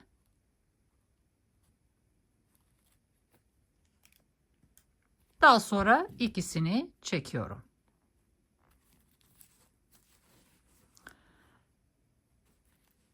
Ve tığıma ipimi doluyorum. Bir sık iğne atlıyorum. İkincisine batıyorum. Önce ikisini, daha sonra ikisini çekiyorum. Şu şekilde bir üçgen görüntüsüyle başlıyoruz. Daha sonra bir zincir çekiyorum. Bir sık iğne atlıyorum. Diğerine ikili trabzanımı yapıyorum. Bir sık iğne atlıyorum. İkincisine kafesimi oluşturuyorum. Bir zincir çekiyorum araya. Bir sık iğne atlayarak ikili trabzanlarımızı oluşturuyoruz. Evet, bu şekilde devam ediyoruz. İkili trabzanlarımızı oluşturuyoruz ve şu belirleyicinin olduğu noktaya kadar geliyoruz. Evet, bakın buradan bu şekilde geldim. Sıranın sonuna geldim. Şimdi burada belirleyici ile beraber 1, 2, 3, 4 tane tepem var arkadaşlar. Şimdi burada 2 kafesle bitireceğiz. Bir tanesi şöyle üçgen şekilde yamuk olacak trabzanımız. Nasıl yapıyoruz? Şimdi bakın buraya geldim. Bir zincir çekiyorum.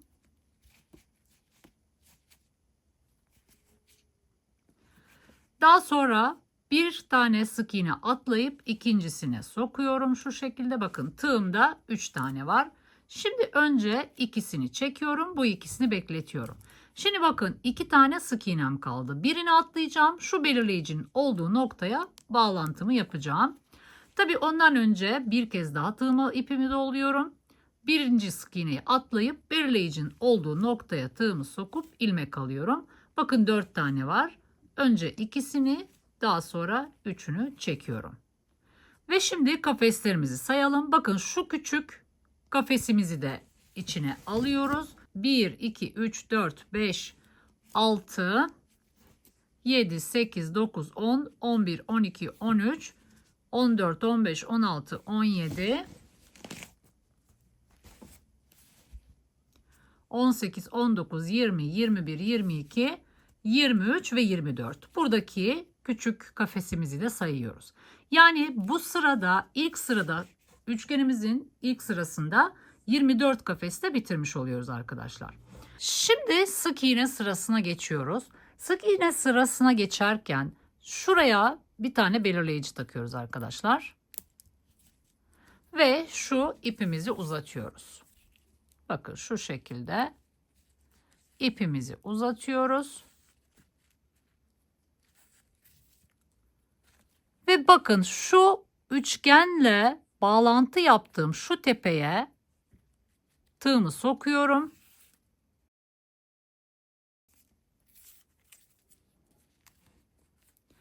İpimden ilmek alıyorum. Şu şekilde çıkarıyorum. Şimdi burada şuraya bakıyoruz. Birazcık bol tutuyoruz arkadaşlar. Çok sıkı olmasın. Çünkü ördükçe kasıyor. Bakın şöyle bol olacak şekilde ipimizi uzatıyoruz. Şimdi bu ipin içerisinden sık iğnelerimizi yapacağız. Şimdi buradan ipimizi aldık. Şu üçgene tığımızı sokup ipimizden ilmek aldık. Bir tane zincir yapıyoruz. Ve şimdi bu boşluğun içine bir tane sık iğne, bir sonraki boşluğun içine de bir tane sık iğne yapacağız. Şimdi ilk kafesimizin içine ilk sık iğnemizi yaptıktan sonra şuraya belirleyicimizi koyalım. Bu bizim birinci tepemiz. Şimdi diğer kafese geçiyoruz. Buraya da bir tane sık iğne yapıyoruz. Şimdi buradan diğer kafeslere ikişer tane sık iğne yapacağız. Fakat şu orta noktada da kafesin ortasına yine bir tane sık iğne yapacağız. Daha sonra diğer kafeslere ikişer tane. Burada da şu son iki kafese birer tane sık iğne yapacağız arkadaşlar.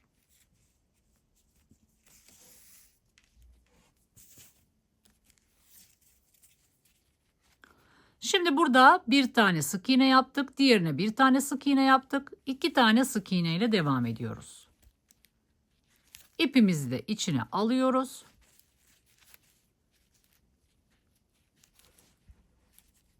Şöyle arada çekelim arkadaşlar.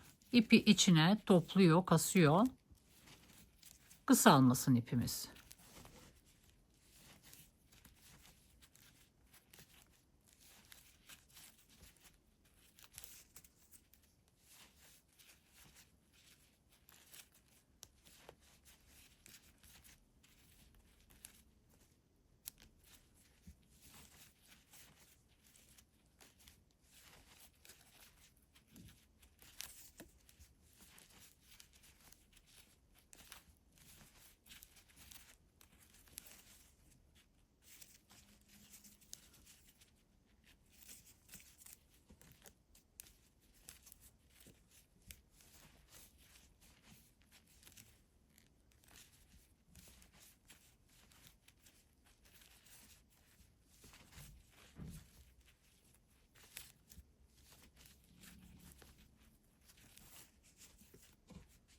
1, 2, 3, 4, 5, 6, 7, 8, 9, 10, 11. Şimdi şuraya 12. kafese 2 sık iğne yapmıyorum. Tek sık iğne ile geçiyorum arkadaşlar. Yani bunu niye böyle yapıyorum derseniz sık iğnelerimizi tek sayı olması için bunu yapmak zorundayız. Yani burada 2 kafese birer tane, burada da 2 kafese birer tane, burada ortada da bir kafese bir tane batmak zorundayız dengelemek için. Şimdi artık sıra sonuna kadar ikişer tane batabiliriz.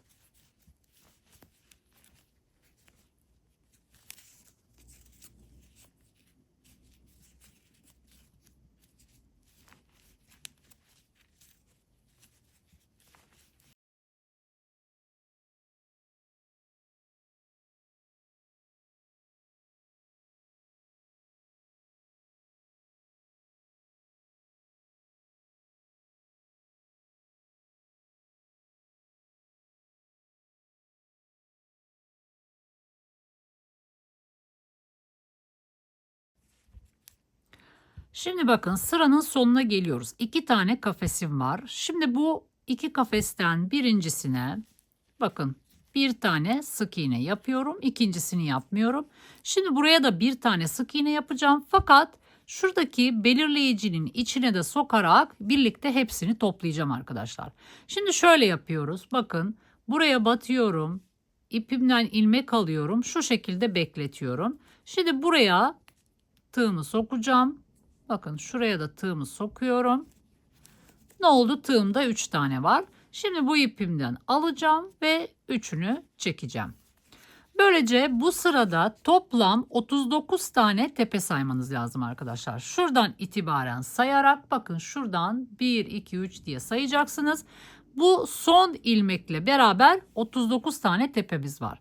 Şimdi bir zincir çekiyoruz ve tersinden ikinci sıra sık iğnemizi örüyoruz. Hemen batacağımız nokta şurası arkadaşlar. Dibi. Bu sırada eksiltme yapmıyoruz arkadaşlar. Burada 39 tepe ile bitirmiştik. 39 tepe ile ikinci sık iğne sıramızı yine tamamlayacağız. Şimdi ilk sık iğnemizi yaptıktan sonra buraya belirleyici koyalım.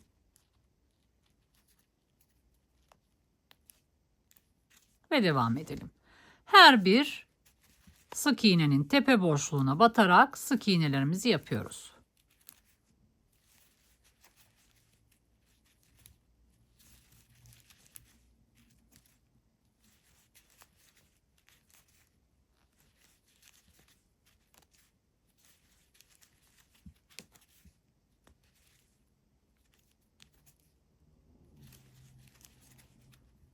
Evet, bu şekilde sık iğnelerimizi tamamlıyoruz.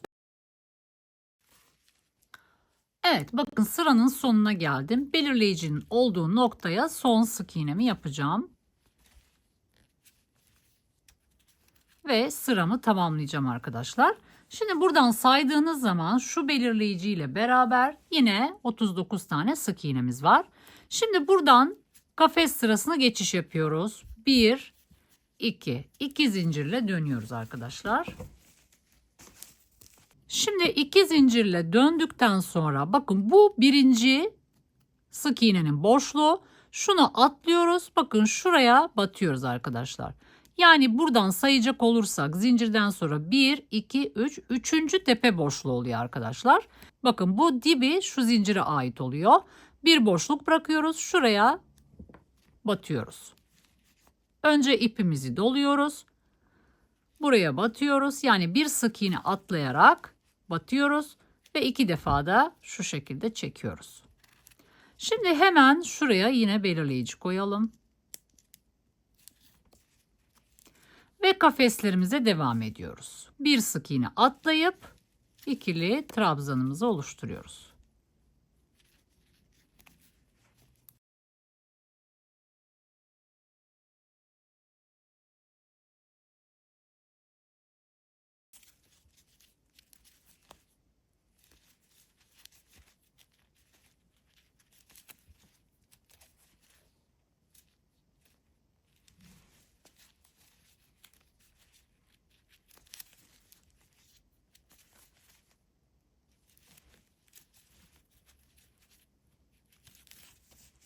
Evet, bu şekilde sıranın sonuna kadar geliyoruz arkadaşlar. Evet, yine sıranın sonuna geldim. Bakın şimdi yine belirleyici ile beraber 1, 2, 3, 4 tane tepe görüyoruz. Şimdi zincirimi çektim. İpimi doluyorum. 1, 2, ikinciye batıyorum. İlmek alıyorum. Tığımda 3 tane var. Önce ikisini çekiyorum. Bu ikisini bekletiyorum. Şimdi buraya bağlantı yapacağız. Yine ipimi doluyorum. Belirleyiciyi çıkarttığım noktaya tığımı sokuyorum. Şu şekilde uzatıyorum. Bakın 4 tane var. Şimdi önce ikisini çekiyorum. Daha sonra üçünü çekiyorum.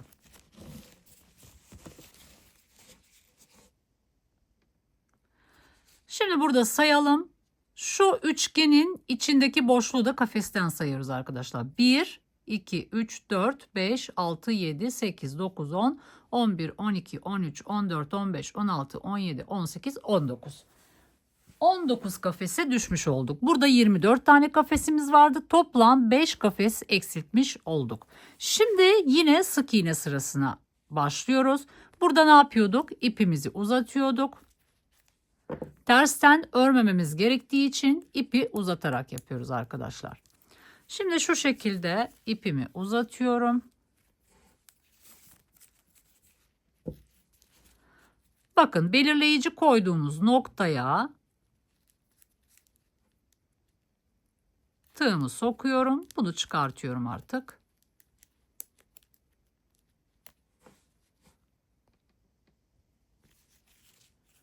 Uzatmış olduğum ipimden ilmek alıyorum. İpimi ayarlıyorum.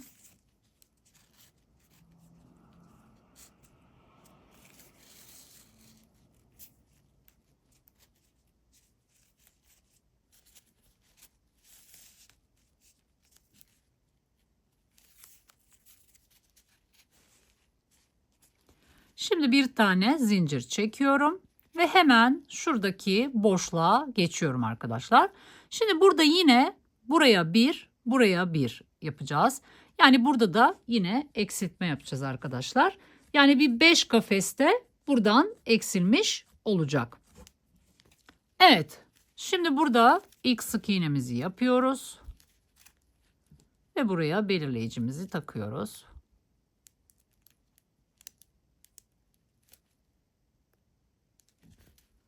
Ve devam ediyoruz. Diğer kafese yine bir tane sık iğne yapıyoruz.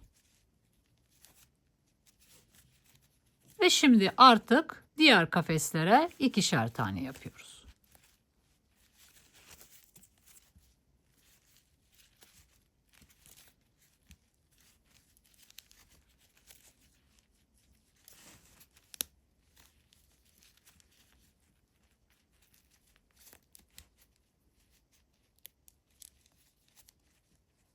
Bir tane, bir tane, iki, iki diye gidiyor. Şu orta noktaya doğru gelmeye çalışıyorum. Orada da orta noktasındaki olan kafese bir tane sık iğne yapacağız.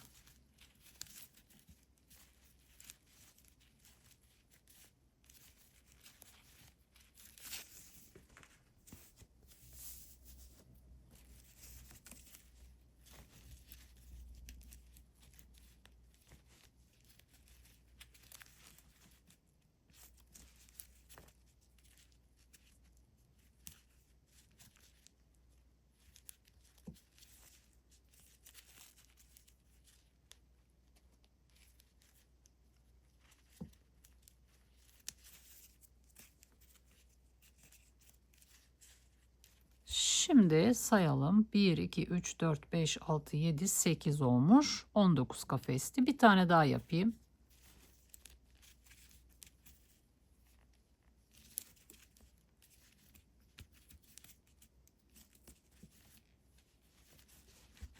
Şimdi bu kafese yani orta noktasındaki kafese bir tane batacağım.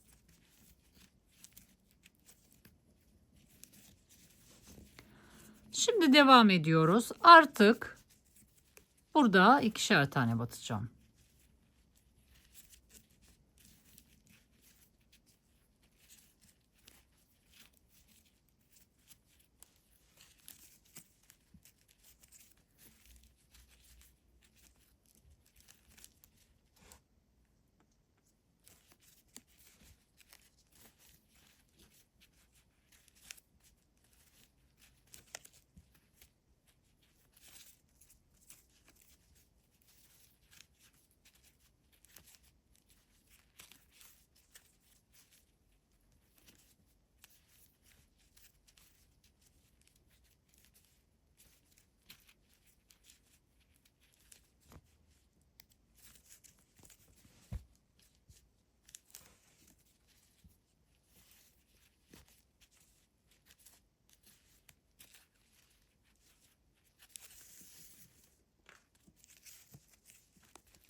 Evet, şimdi 2 tane kafesim kaldı. Birincisine bir tane sık iğne yapıyorum.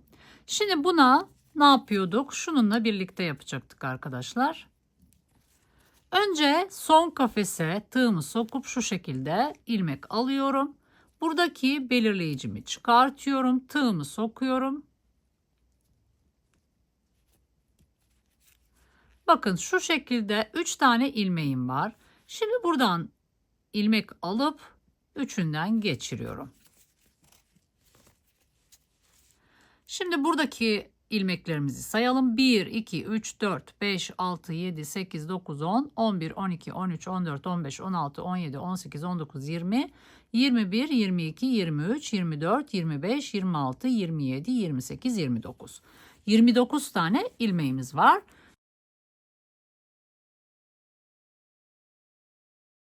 Şimdi ikinci sıra sık iğnemizi tersten yapacağız. Bir zincir çekiyoruz ve ters çeviriyoruz.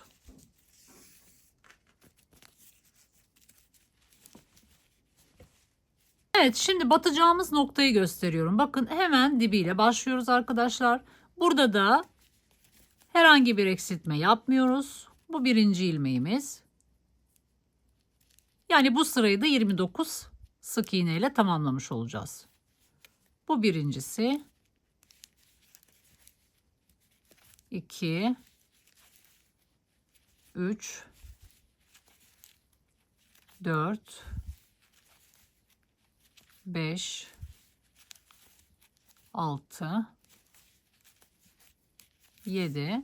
O şekilde devam eder arkadaşlar. Şu sıranın sonuna kadar yapıyoruz.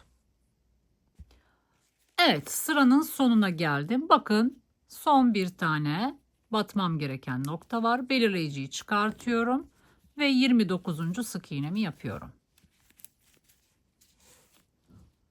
Evet, şimdi kafes sırasına geçiyoruz. Şöyle baktığımız zaman 3. kafes sıramız olacak. Yine 2 tane zincir çekiyoruz ve ters çeviriyoruz.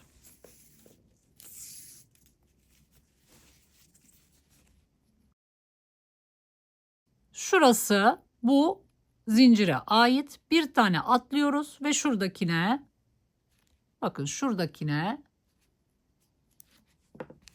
birleştiriyoruz. Önce ipimizi doluyoruz. Tığımızı sokuyoruz ve 2 defa da çekiyoruz. Ve bu şekilde üçgenimizi oluşturuyoruz. Bir zincir çekiyoruz. Bir sık iğne atlayıp ikincisine batıyoruz. Bir sık iğne atlıyoruz. İkincisine batıp ikili trabzanımızı yapıyoruz.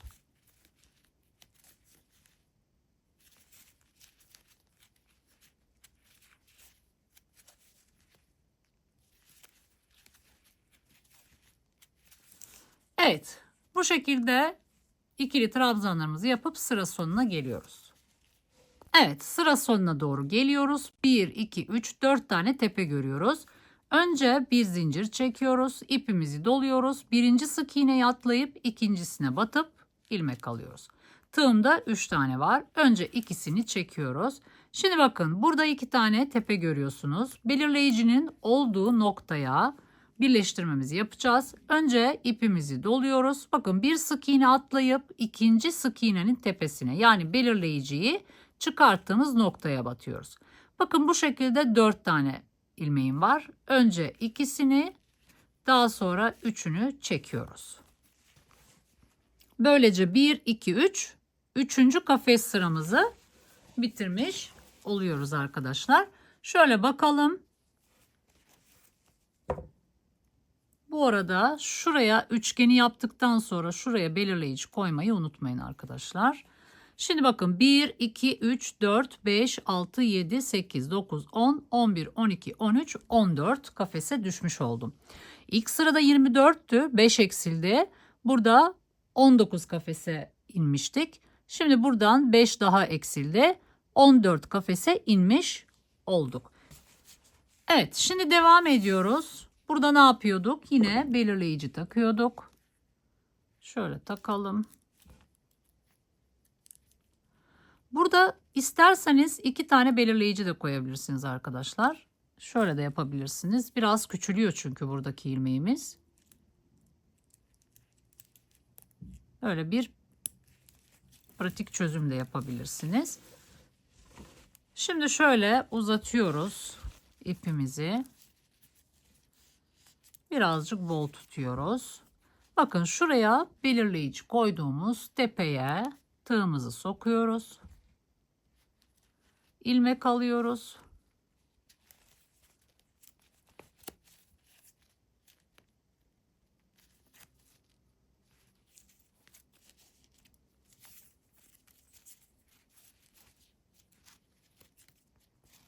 Şöyle ayarlıyoruz. Birazcık bol tutalım.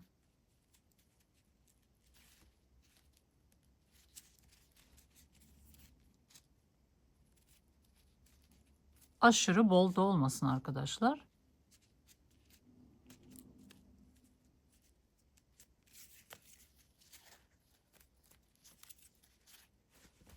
Evet, şimdi bir tane zincir yapıyoruz ve buraya birinci sık iğnemizi yapıyoruz. Bu kafese bir tane sık iğne yapıyorduk. Şimdi diğer kafese de yine aynı şekilde bir tane sık iğne yapacağız. Ve devam ediyoruz. Diğer kafeslere ikişer tane yapıyoruz. Bir tane, iki. Orta noktaya doğru geliyoruz. Ne demiştim? Orta noktada da bir tane kafesin içine yine bir sık iğne yaparak geçiş yapacağız.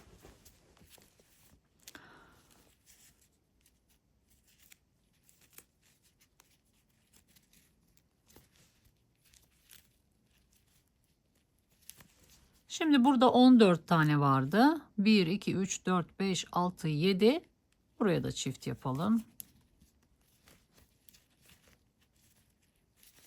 Şimdi buraya bir tane sık iğne yapıyorum. Ve artık sıra sonuna kadar çift olarak devam ediyorum. Burayı kesmeyeceğim. Kısa mesafe çünkü.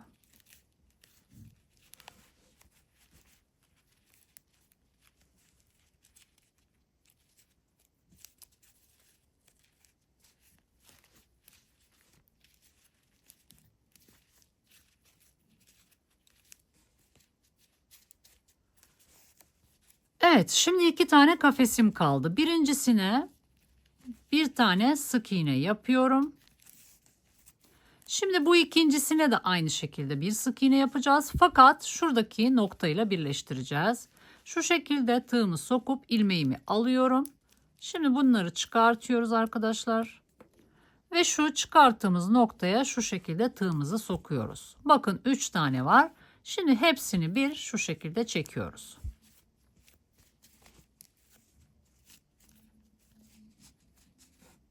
Şurası biraz kasıyorsa 3 ile de çıkabilirsiniz arkadaşlar. Biraz kasmış.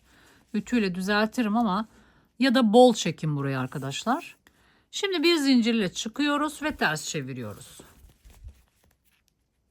Hemen dibine sık iğnemi yaparak başlıyorum. Şuraya belirleyicimizi koyalım. Bu birinci sık iğnemizin tepesi.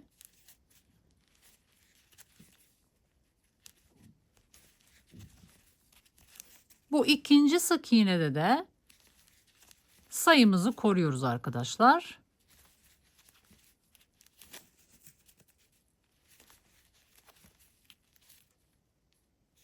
Sık iğnelerimizi saymadık. Şimdi burada zaten aynı olacağı için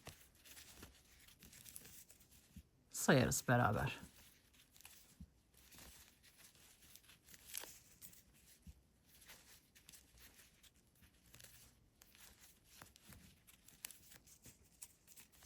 Yani şu alt taraftaki sık iğne sırasında kaç tepe görüyorsanız burada da aynı olmak zorunda. Çünkü bir eksiltme yapmıyoruz burada.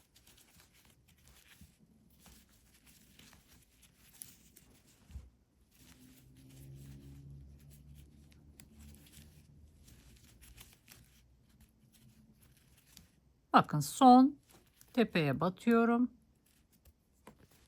ve son sık iğnemi yapıyorum. Şimdi sayalım. Bakın buradan 1, 2, 3, 4, 5, 6, 7, 8, 9, 10, 11, 12, 13, 14, 15, 16, 17, 18, 19. Sürekli tek olmak zorunda. Çiftse orada bir hata yapmışsınızdır demekti. Demek ki.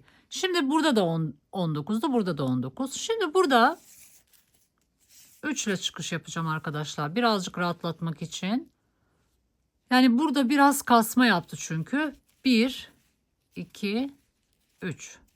Ya 2 tanesini bol yapın ya da 3 tanesini sıkı yapın arkadaşlar. Evet, şimdi bakın buraya değil, buraya değil, buraya. Üçüncü boşluğa batıyoruz. Evet, 3 ile daha iyi oldu arkadaşlar. Bir zincir çekiyoruz. Bir sık iğne atlayarak kafeslerimizi oluşturuyoruz.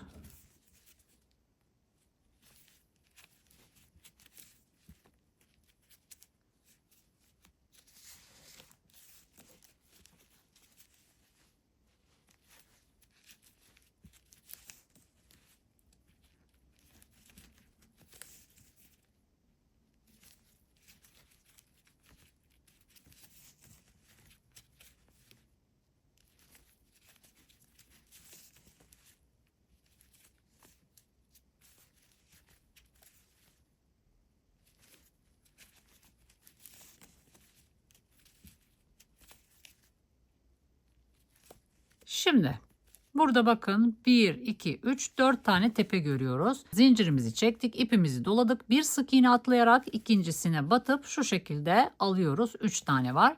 Önce ikisini çekip bekletiyoruz. Şimdi burayla bağlantı yapacağız. Önce ipimizi doluyoruz. Bir sık iğne atlayıp ikincisine, yani belirleyiciyi çıkarttığımız nokta oluyor. 4 tane var. Önce ikisini, daha sonra üçünü çekiyoruz. Evet, biraz toparlayacak şimdi arkadaşlar. Yani burada daha ilk sıralarda kasma yaptığına inanıyorsanız hatta 3 zincirle, çok gevşek olmayan 3 zincirle daha iyi oluyor arkadaşlar. Evet, şimdi yine sık iğne sırasına geçiş yapıyoruz. Önce burada kafeslerimizi sayalım. Bakın 1, 2, 3, 4, 5, 6, 7, 8, 9 kafese inmiş olduk. 1, 2, 3, 4, 4. Kafes sıramız. Şimdi son kafes sıramıza geçeceğiz. 5 tane daha eksilecek ve 4 kafese düşmüş olacak. Şimdi burada ne yapıyorduk? Yine şuraya 2 tane belirleyici koyalım.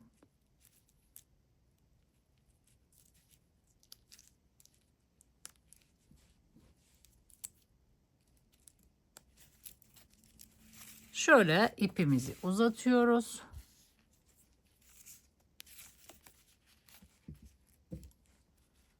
Bakın hemen şuradaki tepeye batıyoruz arkadaşlar. Üçgenin tepesine.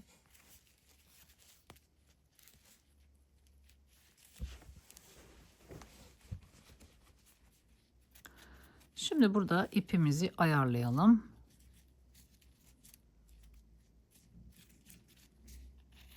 Evet. Şimdi bir tane zincir çekiyoruz ve hemen ilk kafesle başlıyoruz. Bakın ilk kafese bir tane sık iğne yapıyoruz. Ve buraya belirleyicimizi takıyoruz. Şimdi buraya yine bir tane sık iğne yapıyoruz. Ve devamında buraya 2 tane yapıyoruz. Şimdi bakalım 1, 2, 3, 4 oldu. Buraya artık tek yapalım arkadaşlar. Orta noktası. Aşağıki sıralarda yaptığımız sistemin aynısı. Şimdi buraya 2 tane batıyoruz. 2 tane kafesim kaldı. Şimdi buna bir tane sık iğne yapıyorum. Şimdi buna da bir tane sık iğne yapacağım. Fakat önce tığımı sokacağım, ilmeğimi alacağım, şu şekilde bekleteceğim. Şimdi buradan tığımı sokuyorum. 3 tane var. Hepsini bir çekiyorum.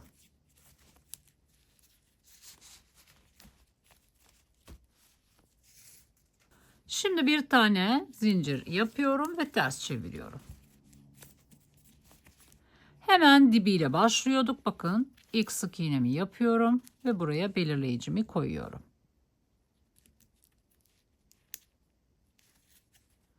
Devam ediyoruz. Burada eksiltme yok.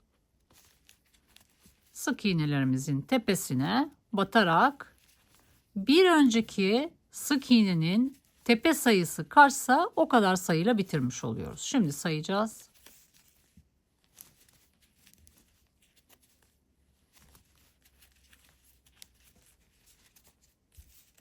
Şimdi bakın bir tane tepem kaldı. Oraya da son sık iğnemi yapıyorum. Şimdi sayalım. 1, 2, 3, 4, 5, 6, 7, 8, 9 tane tepem var burada arkadaşlar. Şimdi burada yine 1, 2 ve 3. Çok gevşek olmayan 3 zincir çektim. İpimi doluyorum. Bakın burası zincirin boşluğu. Bir tane atlıyorum. Üçüncü boşluğa girmiş oluyorum.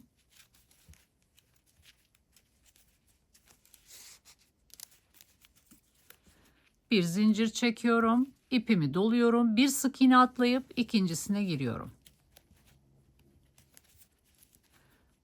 Bir zincir çekiyorum. Bakın 1, 2, 3, 4 tane tepem var. İpimi doluyorum. Bir sık iğne atlayıp ikincisine tığımı sokuyorum. İlmek alıyorum. 3 tane var. Önce ikisini çekiyorum. Bu ikisini bekletiyorum. Şimdi belirleyicinin olduğu noktaya, yani bir tane sık iğne atlayarak olan nokta. Şimdi bunu atlıyorum. İpimi doluyorum. Belirleyiciyi çıkarttığım noktaya batıyorum. 4 tane var. Önce ikisini, daha sonra üçünü çekiyorum. 1, 2, 3, 4 tane kafese inmiş oluyoruz arkadaşlar. Şimdi burada şöyle bir göstereyim ne yaptığımızı.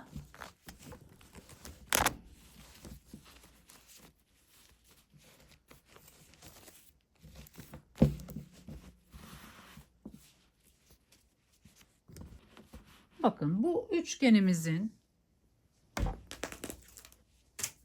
boyunu ölçelim. Daha işimiz bitmedi ama şuraya kadar bir ölçelim. Yaklaşık 12 santim arkadaşlar. Şimdi buraya bir de şurayı ölçeyim. Bakın şurası da yaklaşık 12 santim. Şimdi buraya 4 sıra arkalı önlü sık iğne geçeceğiz arkadaşlar. Henüz saplarım gelmedi ama aşağı yukarı böcelerin genişliği o kadar olur diye düşünüyorum. Yani şöyle, evet, 3 santim en fazla olur. Artık daha fazla daraltmaya gerek yok. Şimdi burada bir zincir çekiyoruz ve ters çeviriyoruz. Evet, şimdi hemen şu, bakın dibine. Yani burada aslında 1, 2, 3, 4, 5, 6 tane tepe görüyorsunuz. İlk tepenin boşluğuna batıyorum. Bakın bu şekilde. Yine belirleyici koyalım. Arkalı önlü sık iğne yapacağız şimdi burada. Şimdi buraya bir tane yapıyorum. Buraya bir tane yapıyorum. Ve şu üçgenin tepesine bir tane yapıyorum. Şuralara ikişer tane de batabilirdim arkadaşlar. Ama batmadım. Çok geniş olmasın. Yani böcem dar gelebilir. Oradan taşma yapmasın. Şimdi bir tane zincir çekiyoruz.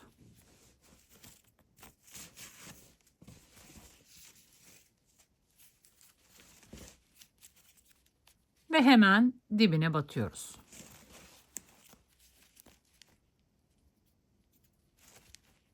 Bir tane zincir çektik. Hemen tepe boşluğunun dibine batıyoruz. 1, 2,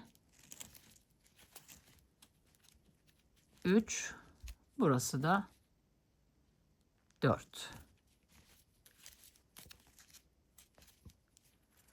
Şimdi bir zincir çekiyorum. Yine ters çeviriyorum. 4 tane tepem var. 4 tane sık iğnem olacak her sırada. Hemen dibine batıyorum. Birinci sık iğnem. İkincisine batıyorum. İkinci sık iğnem. Üçüncüsüne batıyorum. Üçüncü sık iğnem ve bakın burada son bir tepem kaldı. Buraya da batıyoruz.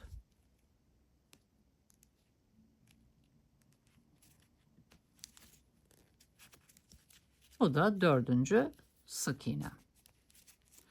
Bir sıra daha yapalım arkadaşlar. Bir zincir çekiyorum.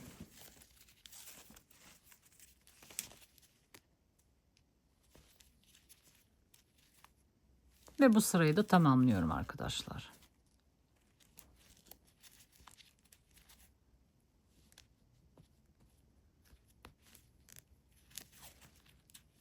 Evet. Şimdi bu sırada siz yaparken ilk üçgeninizi yapacağınız için ilk başladığınızda ilk üçgeninizi yaptığınızda burada keseceğiz arkadaşlar. Bakın şu şekilde kesiyoruz.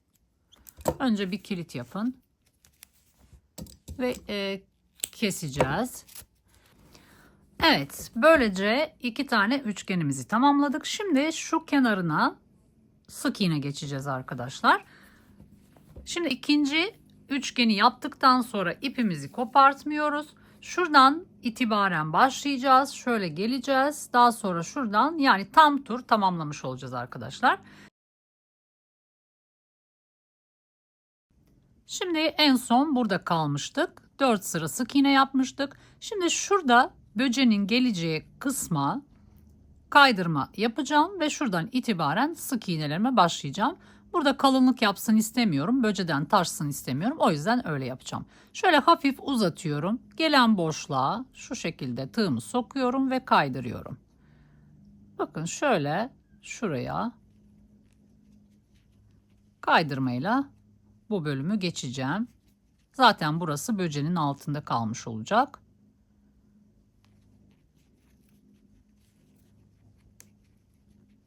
Şu şekilde geçiş yaptım. Şimdi bakın burada ilk üçgene geldim. Üçgenin içerisine tığımı sokuyorum ve bir tane sık iğne yapıyorum. Aynı üçgenin içerisine ikinci sık iğnemi yapıyorum. Daha sonra şuraya bakın, şu boşluğa sık iğne ile geçmiş olduğum boşluğa bir tane sık iğne yapıyorum. Daha sonra şu ikinci sıraya denk gelen kısma bir tane sık iğne yapacağım.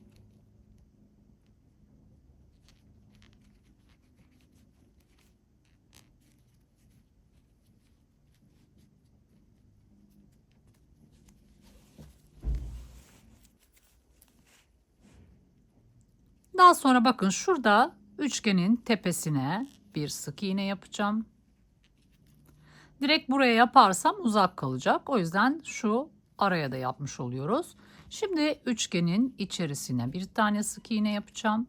Yine aynı üçgenin içerisine boşluğa ikinci sık iğnemi yapıyorum. Bakın bu şekilde ilerliyoruz. Şimdi bakın burada 2 sıra var. Her birine birer tane sık iğne yapıyorum.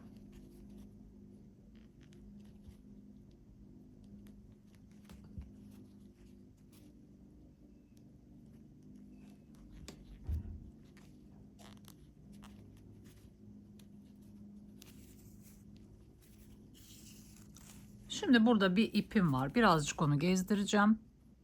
Şimdi bakın üçgenin tam şu tepesine bir sık iğne yapacağım. Birazcık sıkıyorum arkadaşlar. Şimdi boşluğun içine, üçgenin içine bir tane sık iğne yaptım. Bir tane daha yapıyorum. Şimdi bakın gelen nokta hemen şu sık iğnenin olduğu noktaya.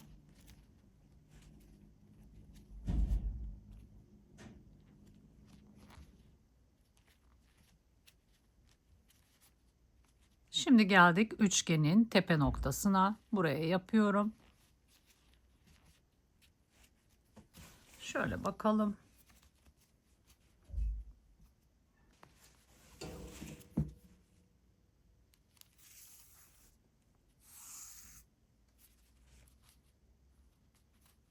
Şimdi yine üçgenin tepe noktasına yapıyorum. Boşluğun içerisine yapıyorum. Yine üçgenin boşluğuna sık iğne yapıyorum. Yani eğer ihtiyaç duyarsanız şu geçişlerde, yani şu sık iğnenin olduğu noktaya bir tane daha yapabilirsiniz ipinizin kalınlığına göre. Ama ben şu an ihtiyaç duymuyorum. Bu şekilde iyi gidiyor. Bakın şu noktaya bir tane sık iğne yapıyorum. Şimdi şu noktaya geldim.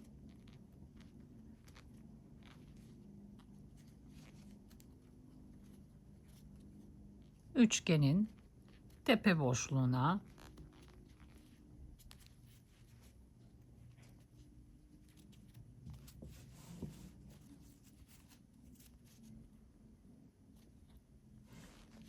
üçgenin içerisine 2 tane yapıyorum.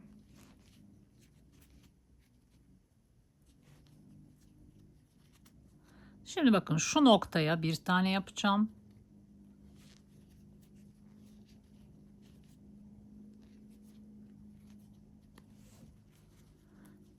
Ve burada ipimi keseceğim şimdi. Gezdirmiş olduğum ipimi kestim.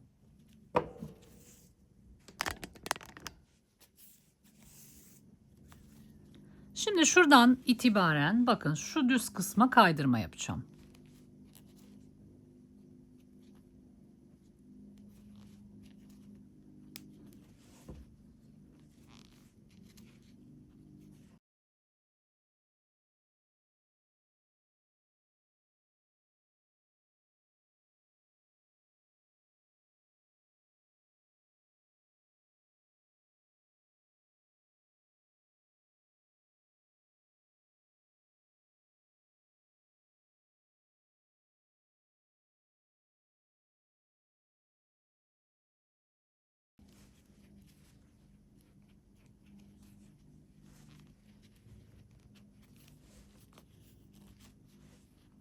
Bakın bu tarafa doğru geliyorum. Üçgenin tam şu köşesine aynen burada yaptığım gibi sık iğne ile başlıyorum. Üçgenin içerisine 2 tane sık iğne yapıyorum.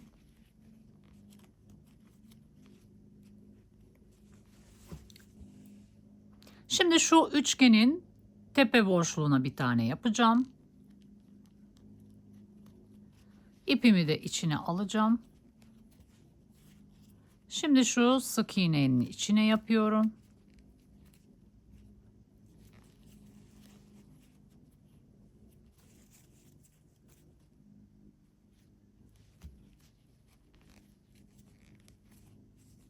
Şimdi üçgenin içine 2 tane yapıyorum.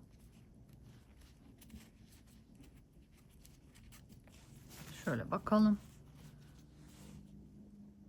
Evet, gayet düzgün.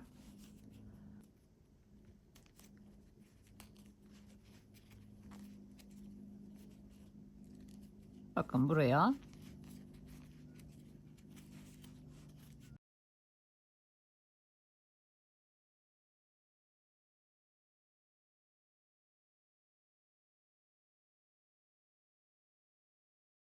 şurayı keseceğim şimdi.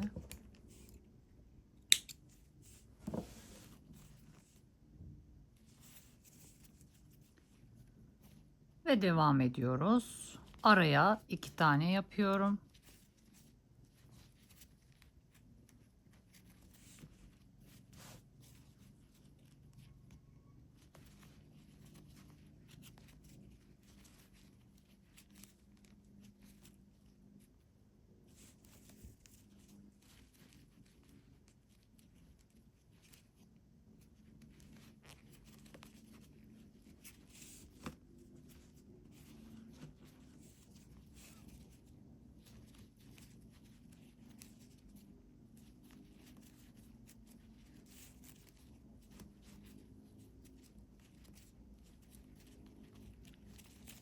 Şimdi buraya yine kaydırma ile başlıyorum.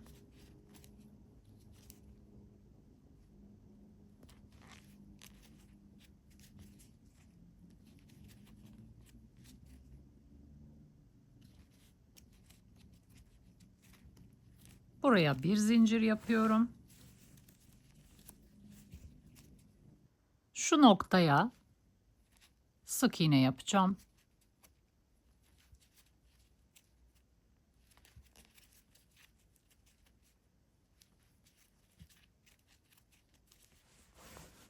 Şimdi burada yaptığım işin aynısını yapacağım arkadaşlar. Bakın birazcık uzatıyorum. Şuradan kaydırma yapacağız.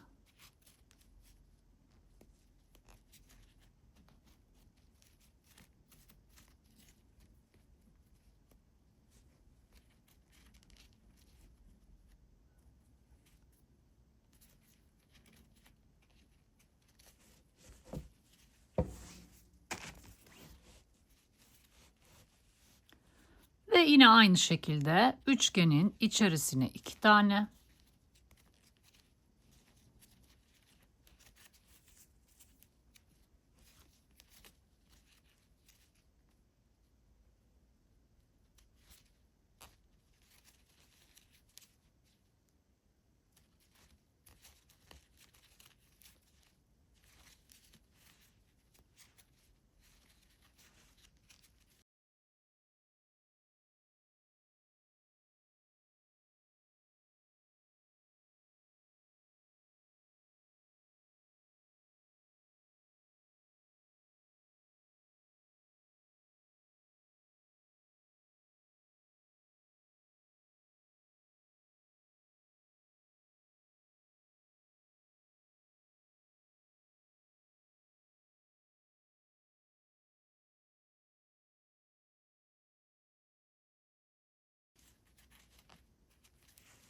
Şimdi bakın buraya bir tane yapıyorum köşeye ve artık düz kısma geçiyorum.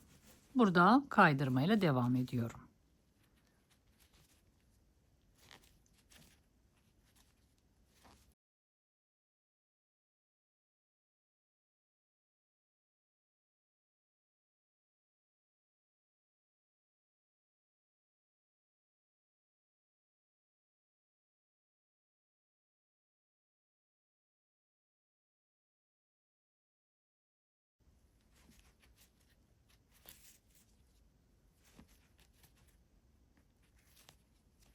Şimdi bakın şurası üçgene geçiş. Buraya sık iğne ile başlıyorum.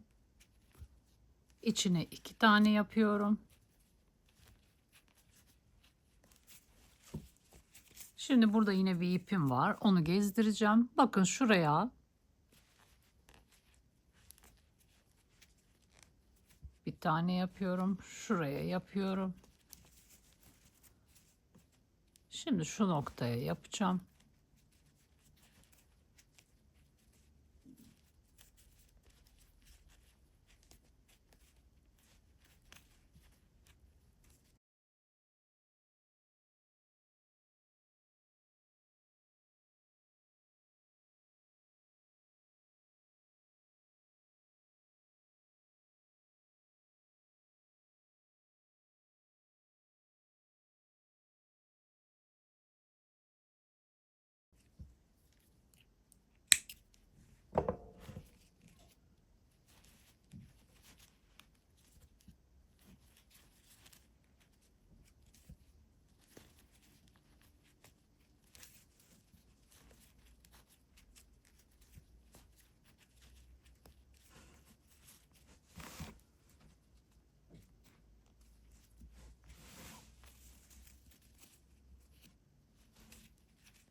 Evet, şimdi şuraya kaydırma yapıyorum.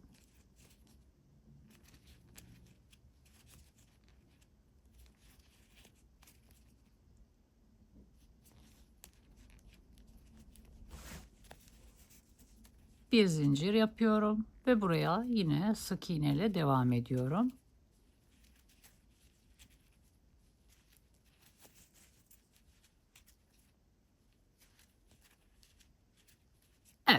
Ve böylece burayı bitirmiş oluyoruz arkadaşlar. Başladığımız nokta burasıydı.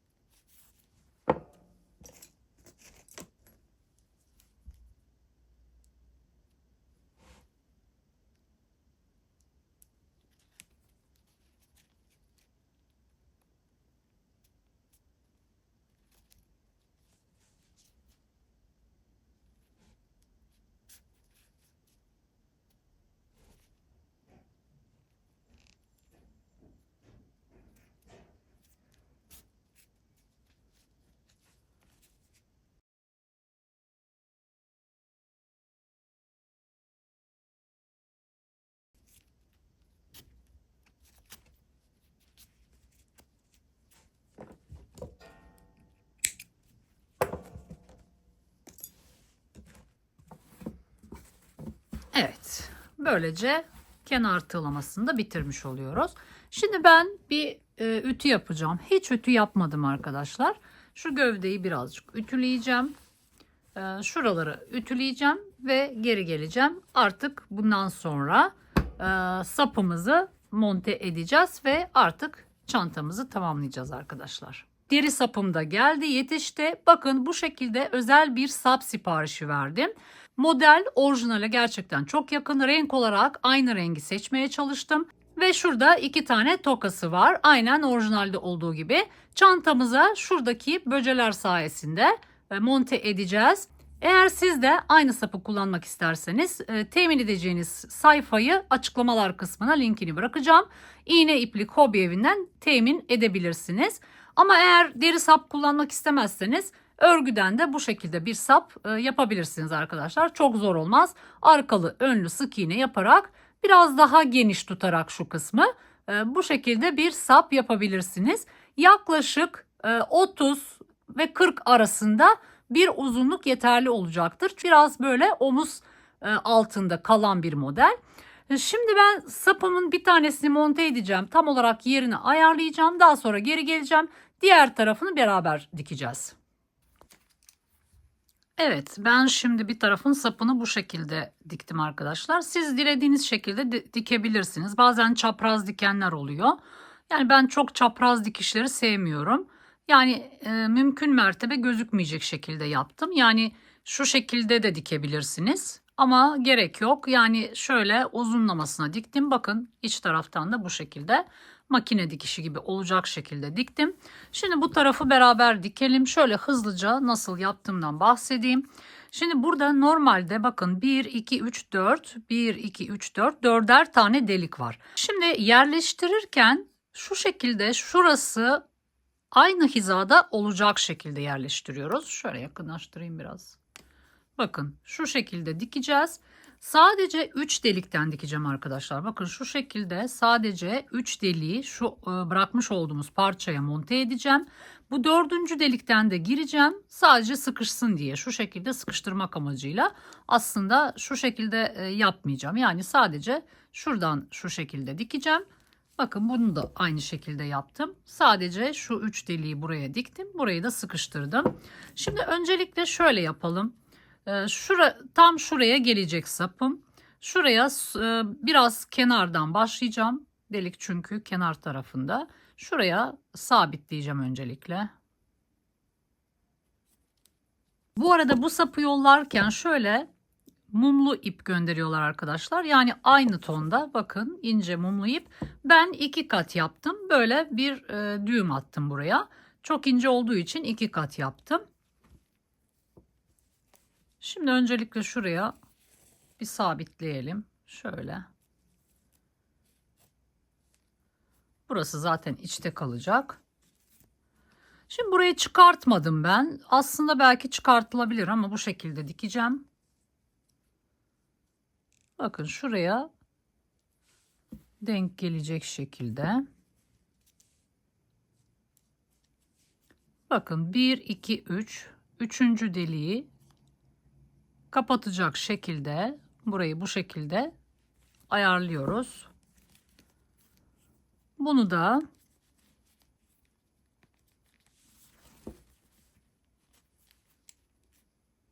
Aynı hizaya gelecek şekilde. Çünkü bu şu şekilde olacak arkadaşlar. Bakın şu şekilde kullanılacak.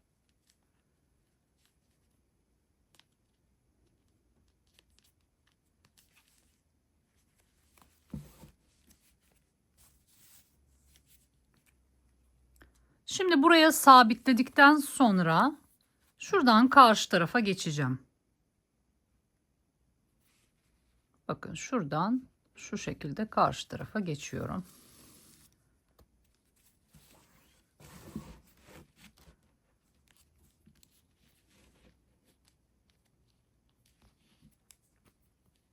Daha sonra ikinci delikten bakın, birinci delikten çıktım. İkinci delikten şu şekilde alttan üste doğru iğnemi sokuyorum. Şimdi geri döneceğim. Şurası biraz havaya kalkmasın, sabitlensin başladığımız nokta.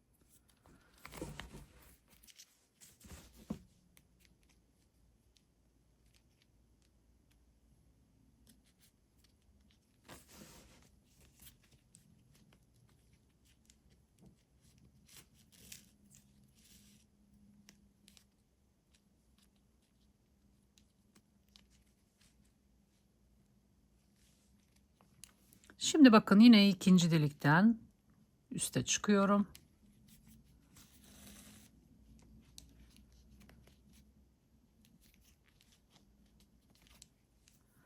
Şimdi buradan çıktığım için yanından, bakın yanındakine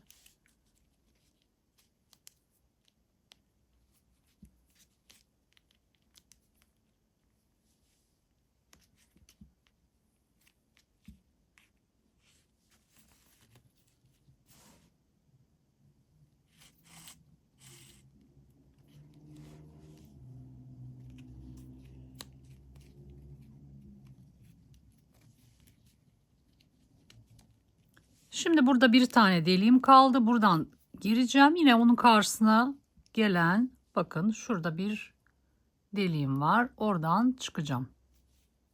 Bakın şuradan çıkıyorum. Şöyle sıkıyorum. Sonra buraya geri dönüyorum.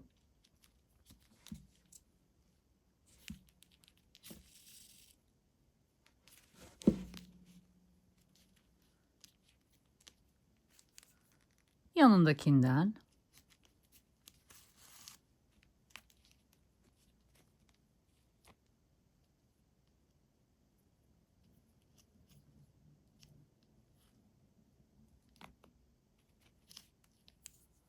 şimdi buraya son kez giriyorum.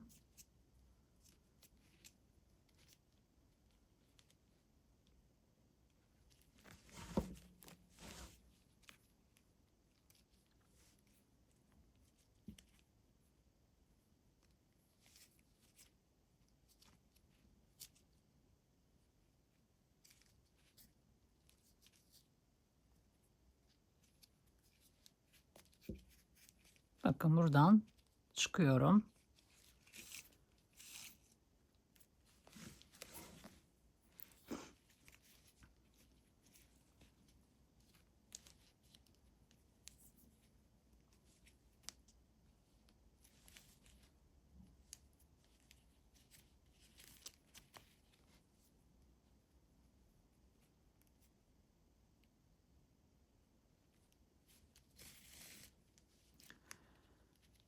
Şuradan geçirdim arkadaşlar. Çünkü şuradan karşıya geçeceğim şimdi.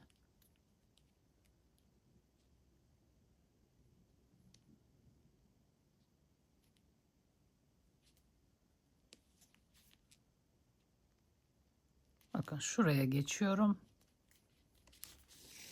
Şimdi bu tarafı dikeceğim.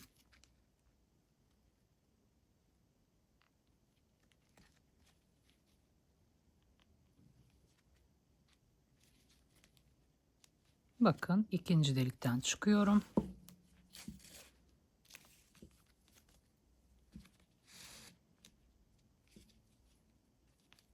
Şimdi geri dönüyorum.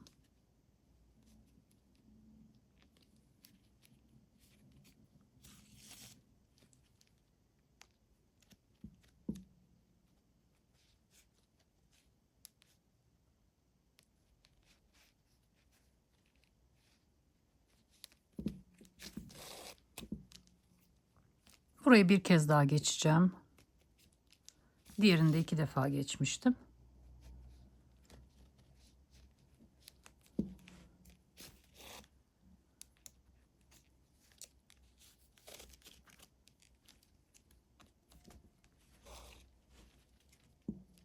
Şimdi 3.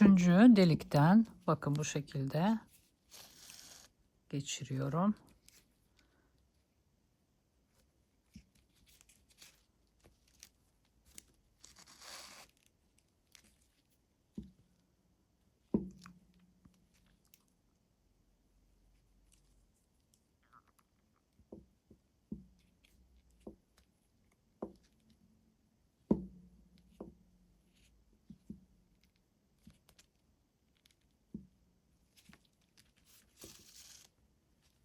Bir kez daha geçeceğim. Şurası iyice sıkışsın diye.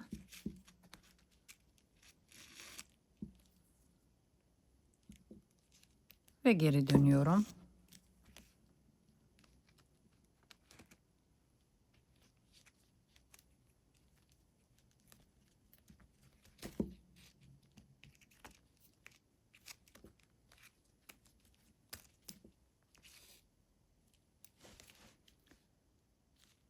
Bakalım. Evet.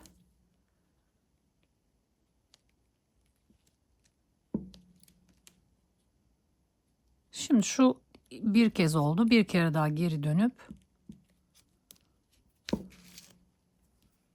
şöyle burayı da sağlamlaştırıyorum.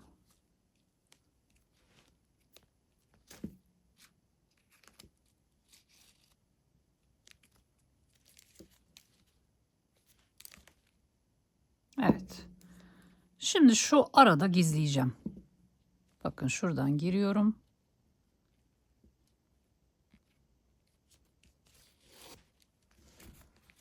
Şurada öncelikle bir düğüm atacağım.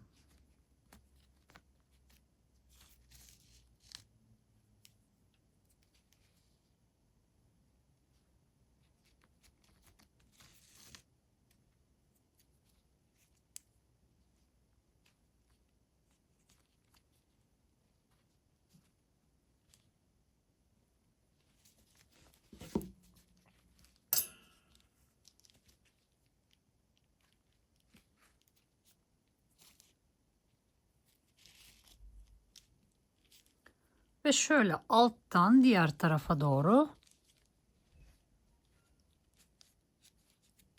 ipimi geçireceğim ve burada keseceğim.